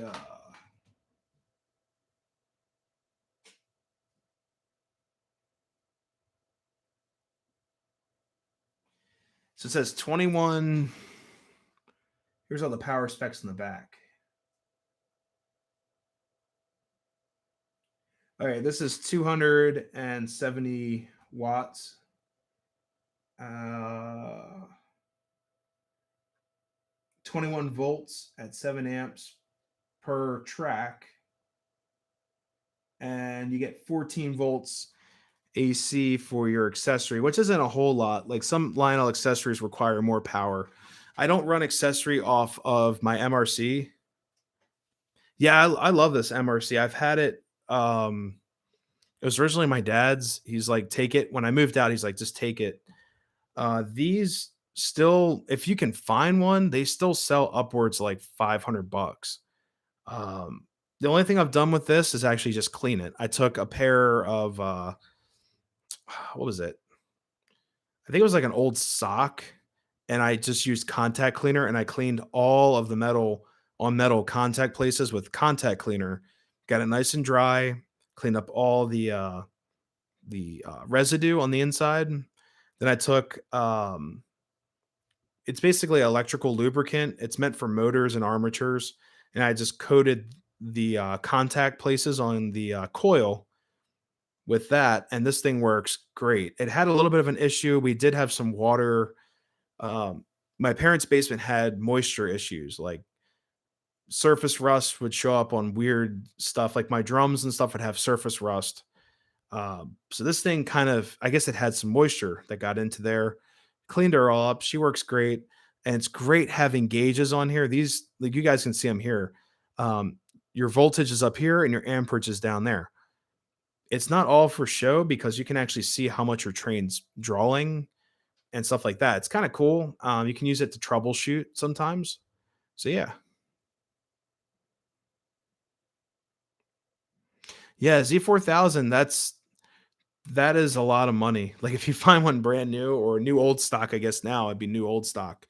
Um, I think they sold for several $100s. I mean, those are not cheap transformers. Those are great, great pieces. And I love the digital. I think it's if it's the one I'm thinking of, it has like the digital readout of it too, of like the voltage. But those are great.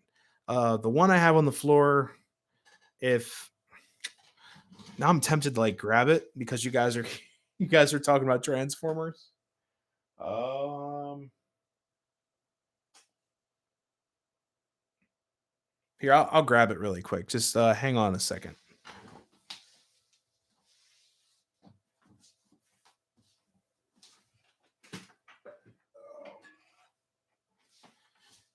All right. So this is the mother of all transformers right here. This is a Lionel ZW transformer from, let's see. All right, this is 275 watts. So this tank right here. Yeah. This has been rewired. It needs if your train shorts out, it's pretty rough. I think it needs a new circuit breaker. I think whoever rebuilt this did not put the right circuit breaker in it. Everything works on it. This thing's a beast. And when you plug it in, you actually hear an AC hum. It sounds like a microwave. It's very powerful. But for anyone watching the replay or haven't seen one of these before, Lionel ZWs, this is from the 1950s. Let me move the mic out of the way. Whoa. All right. So, cool thing with these is that you get these outer arms. Each side has one of these, and your other arm over here. This one's nice and smooth. On the inside, you get these other fins here. So, all said and done, technically, you could run up to 4 trains, and you have a let's see, 1, 2, 3, 4. So, this one does not allow you to use an accessory. So, some of these transformers would be wired up to have 5 outputs, I believe. So you'd have 4 trains and 1 accessory. This one you could technically run 3 trains with an accessory line. Power monster of all transformers was Right Away Industries back in the 90s. Yeah, I'll have to check those out. I've heard of those.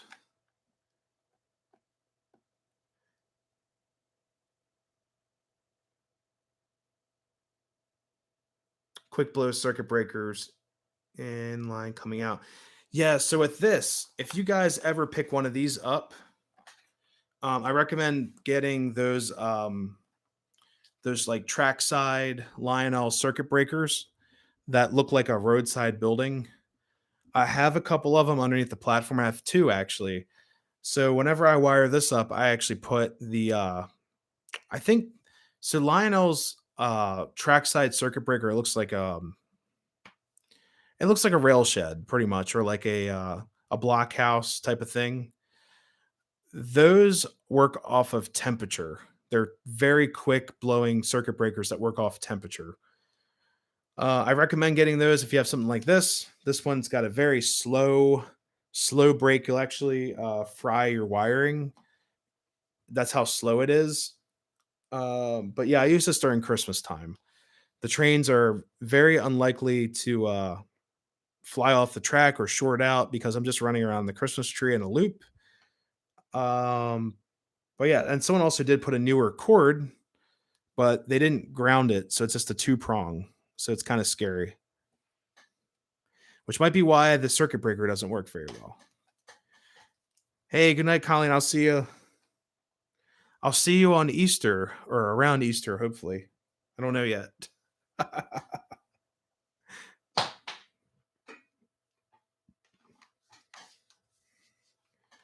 All right. See, I'm gonna put this monster back underneath the shelf.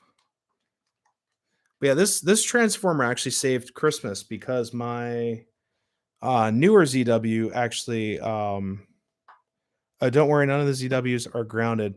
Oh, that's good. I replaced the cord on one. So listen to this. So my dad has the he bought one of these. His is newer. This is the older one. He has the newer one that the badge on top is just the Lionel L. They're around from the same era. I think the wattage on his is a little bit weaker. I think it might be like 175 or maybe like 250 watts. I think it's like 250. It's something different. But anyways, I looked down and the wire, because we had moisture issues in the basement, and the wire was frayed, and I plugged it in and it blew the breaker of the house. And I was like, what happened? Yeah, 250. Yeah, I knew it wasn't 275 because when I bought this, he was asking me, he's like, what's the wattage on your transformer? I was like, 275. And he's like, oh, mine's only 250. We're just shooting the wind, just joking around.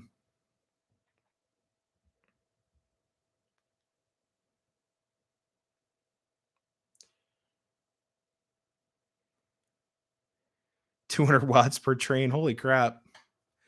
That's like more power than I put through speakers during like band practice and stuff. Oh man.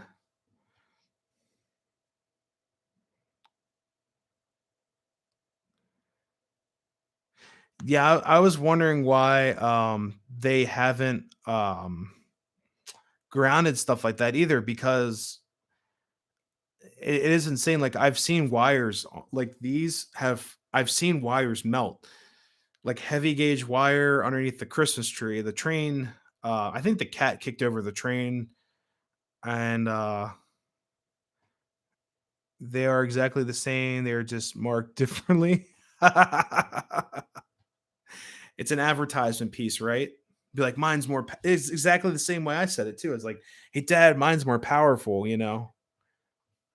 That's so funny how they do stuff like that. But yeah, this one I've actually seen the wires melt off the back after a short, and it didn't pick up the short right away. It saw some smoldering, and the wire was like melted. So yeah,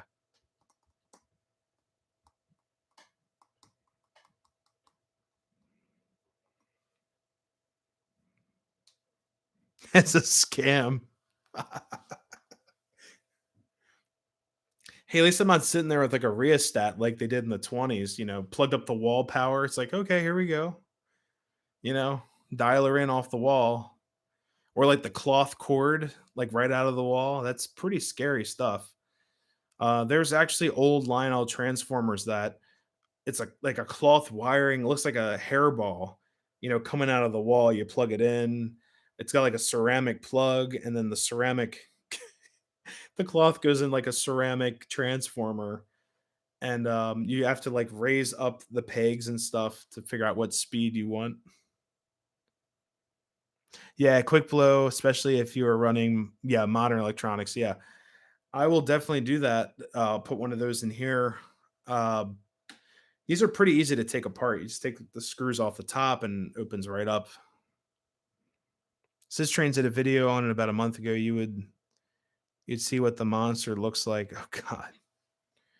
Yeah, this thing is like, I don't know, like 8 pounds or so. 8 pounds of awesome. Yeah, I'll take a look at Sid's video too. But yeah, I basically need to repair the some of my newer ZWs that fried, and they wired it has a fuse. It's a quick burn fuse, and it's all in line, and I have to take them all apart. And of course, Lionel says non-serviceable parts. Yeah, right. I've got tools galore over here. I'll open her up. I just want to see how they do it, and if it can be fixed. I have 3 ZWs that need to be fixed of the modern ZWs, not this. This thing will never die. This thing will outlive me and my grandkids whenever they may appear. But these newer overseas transformers are kind of a nightmare. But yeah, let me put this back. This thing's like a small child over here.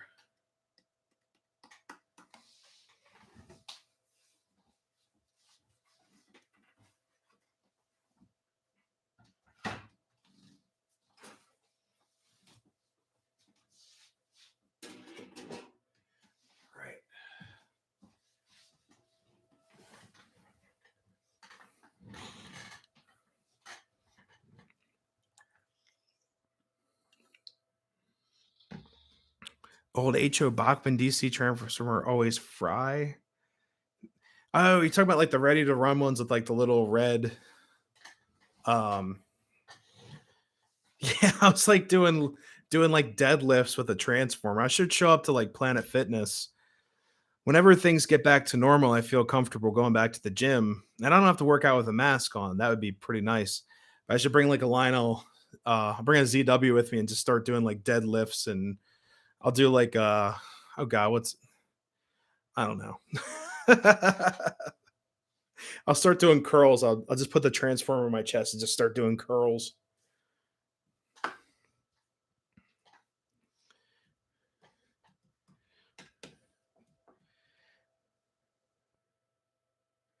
Planet Fitness with a ZW.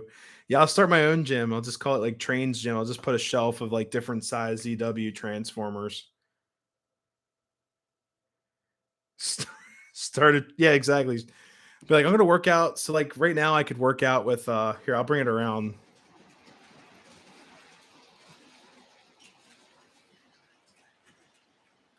I can't really run anything. It's getting pretty late. My neighbors are like right there, but I could technically do a workout with this.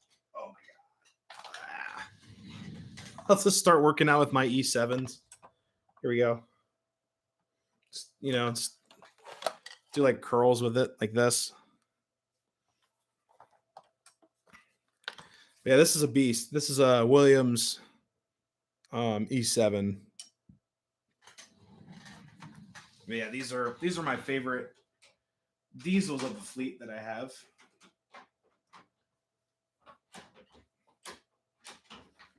Oh, nope.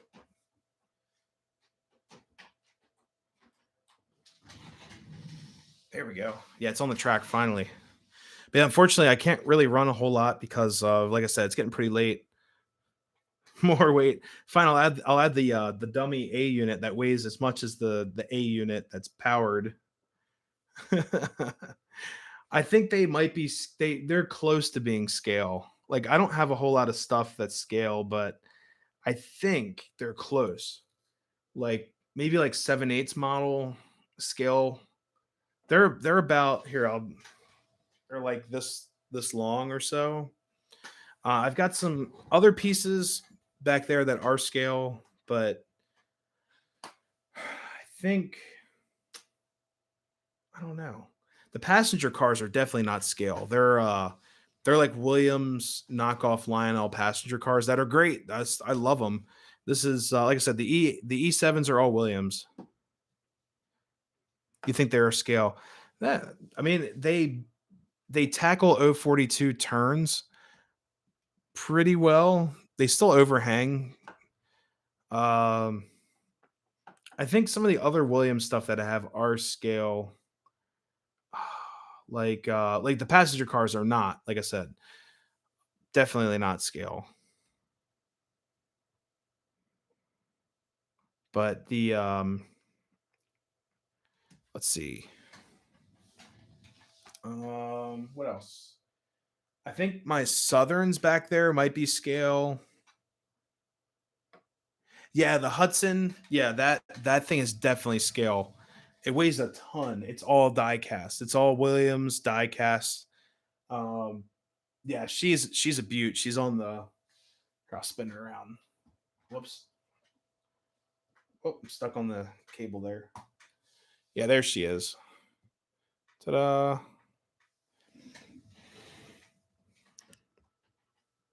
Yeah, I finally fixed the tether on that Hudson.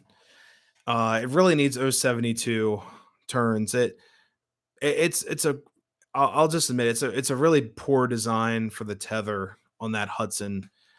Basically, it was glued to the tender on the inside with like hot glue, and then it ripped out going across some turns, and um, it ripped from the engine, like the socket ripped the wiring out. So it was a mess. I got it resoldered, but it really needs 072.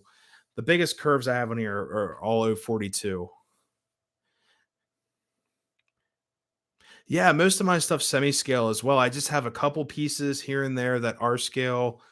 What else? Like, I would say 90% of my collection is not to scale, which is perfectly fine.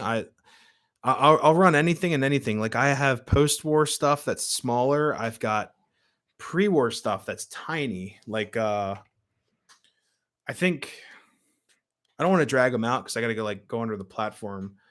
But I have pre-war stuff that is, you know, um, very small, and I've got some larger pre-war stuff too. But like I said, I'll run about anything and anything. I'm not gonna judge anyone. 773 goes around 031. Yeah, that my first train garden ever. Everything was, I think they're all 027 turns or that style track, like the really small stuff from like the 60s and 70s. That was all my dad's stuff.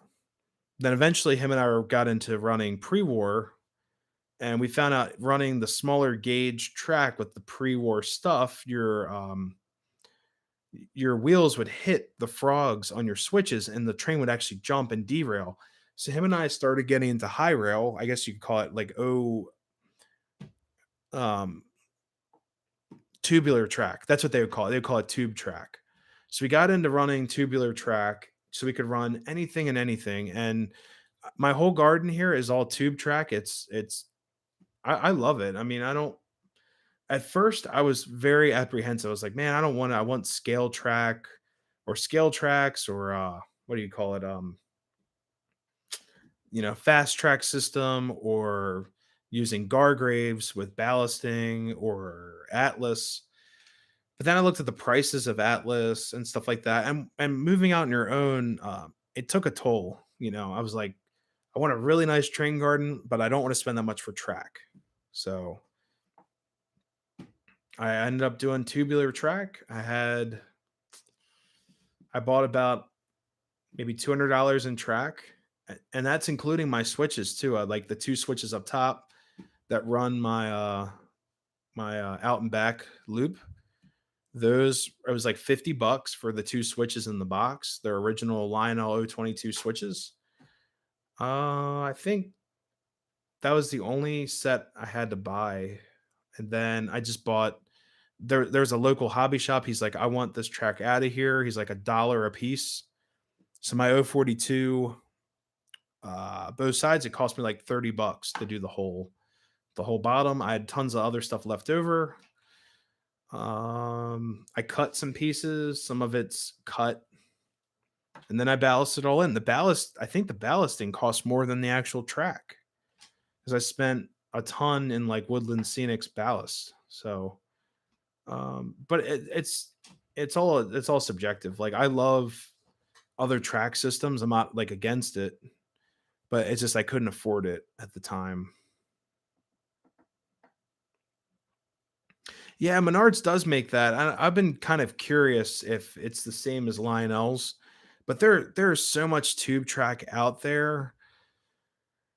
If you can find like a lot of it that's not rusty or anything on eBay, you might be able to get a better deal. But I did see that like Menards does sell brand new tube track without the switches or other accessory pieces. But I just have so many like connections to like hobby shops around me that sell tons of tube track just to get rid of it. But I mean, $1 a piece versus,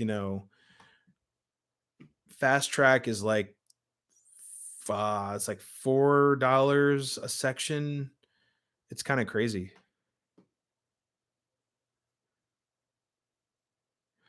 Menards is the same. Okay.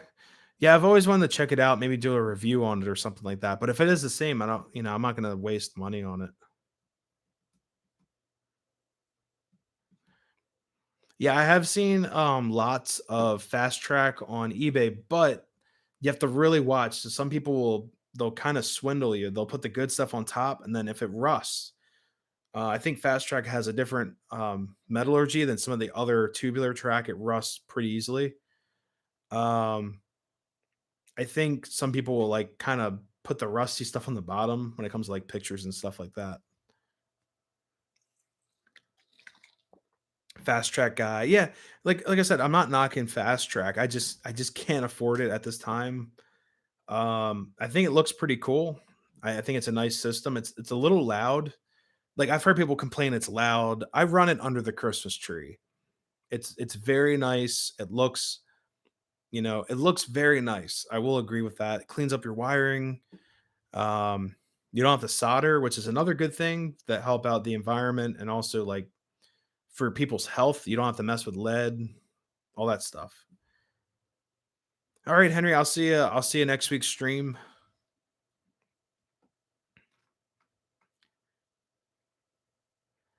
But yeah, Fast Track's pretty cool. I remember when it first came out, I was kind of apprehensive because I was dealing with wait, louder the better, more realistic. Yeah, my garden has what is this? I think it's a half inch foam underlayment. It's just project foam, like styrofoam. Here, I'll show you guys. You probably see it all the time. It looks pretty rough. I got to clean it up. Where's the edge? There it is. I'm still working on it. So I'm gonna put a face, like a nice piece of like I don't know, maybe like a piece of oak or something like that on the front to like line and hide all of this, create a nice edge. Once I'm done doing all the scenery and stuff, I'll do that. Right now, it doesn't make a whole lot of sense. I'm still working on it, but it's about a half inch of underlayment. It keeps down on the noise a little bit, but then I have a solid floor, a wooden floor, so it just echoes through. But yeah, Fast Track's cool. Like, other than my only complaint with Fast Track is this: the switches are $100 a piece. Auto switch, I think they're like 120, and it's just at this time, it's just a little too expensive. That's all. I do have a turbine loco, but it's not a PS2. It's a oh god, what is it? It's a Williams. It's just a Williams turbine. I think it's number 6200. I think. Hey Randy, how's it going? I still have to edit down that video from the adventure, the from that gimbal that I was using out in that trip. It rendered all of my files to be in 4K. So I'm now dealing with like 300 gigs of footage that I can't render down. So that video will be up soon. But yeah, thanks for coming into the live.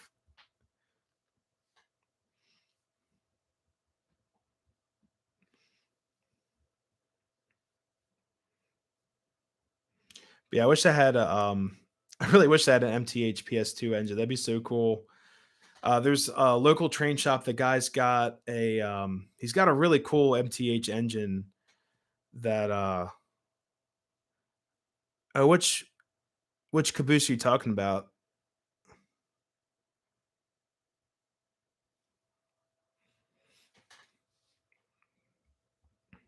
Yeah, Randy, it was a mess. It was like God, I'm still going through the footage because I didn't have so for everyone um joining in. So we went out to the Union Canal out in Pennsylvania. And it was my first time there. It was an awesome trip, gorgeous weather, first day of spring. Um, Randy took us out. He was our amazing guide of the beautiful park. And I filmed using my old gimbal, which, if anyone's familiar about using a gimbal or any type of camera gear, the gimbal kind of takes over your phone. It goes through an application that basically turns your camera on your phone into the camera through their app, and you can choose what ISO, what frame rate, all that stuff, all that, all your fine settings. Usually I film in 1080 60p because I don't have a lot of space to render stuff down and all that. Um, the app automatically did 4K. So I don't have the space to do 4K. So I now have like 300 gigs of awesome footage I need to compress down to 1080p. It's just taking forever. So I have some other videos that are going to go up. And for anyone, new to the channel, I actually got some new camera gear that's a little bit more of space friendly, I guess you could call it, like storage friendly. I got a brand new action cam and another gimbal through DJI that works so much better. It's seamless between my phone and the gimbal. Slow night at work for me. I figured, yeah, not a problem.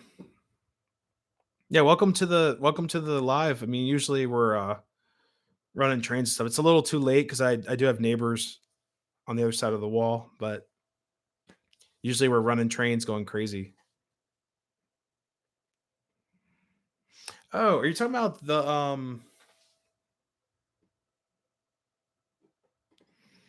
All right, Nikki, I'll be down there soon because I'm gonna go to bed soon too.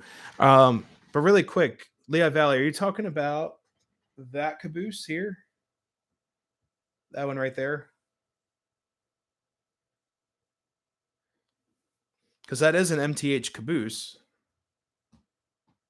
It's I think it's a rugged rails. It's a rugged rails series caboose. Yeah, yeah. So that came with a starter set with like a little MTH switcher. I think it was like I think it's a 480 or 480 or 460. It came with that, a gondola car, which is in that set of cars, and what else? Oh, and a golf tanker. So the golf tanker is up top. The gondola car is down there too on that set, and the caboose actually is really cool. And they're all sprung cars for like a starter set. It was great. I think it doesn't have proto sound. It has like the whistle, digital horn or digital whistle they would call it, a digital bell, a really nice fan smoke unit, but the engine is interesting. I did a review on that. That's actually under like I think it's starter set review. If you would like to check that out, it should be under my playlist for reviews. But that's like the first review I ever did.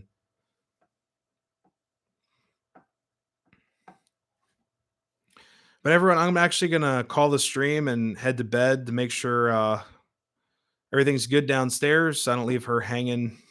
Like, oh, yours came with a turbine PS2, boxcar, tank car, and that caboose. Yeah, yeah, they're great cars. I mean, I love MTH stuff.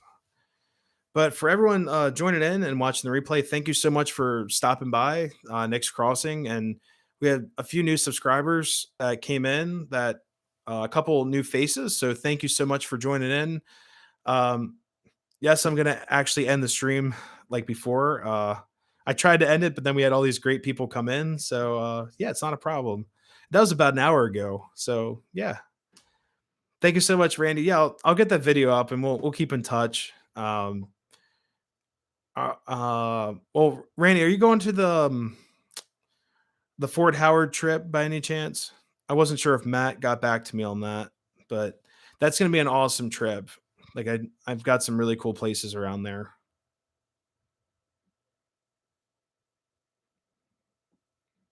Thank you so much, GFW. Yeah, I'll check in to your guys' streams and everything. We'll keep in touch. Yeah, Randy. So that trip's gonna be awesome. There's a couple of tunnels and things to go into there, so definitely bring. I'll give you some pointers and stuff. It's a cool site. You'll definitely like it. But yeah, thank you all for joining in. Have a great night, and thanks to all the new subscribers, and thank you for all the likes. We up to 24 likes, and we had a ton of replays. This has been an awesome stream. So thank you all so much, and I hope to see you all in future adventures, streams, and content just like this. Have a great night, and hopefully you all have a great week. Please stay safe, and I hope to see you all next week.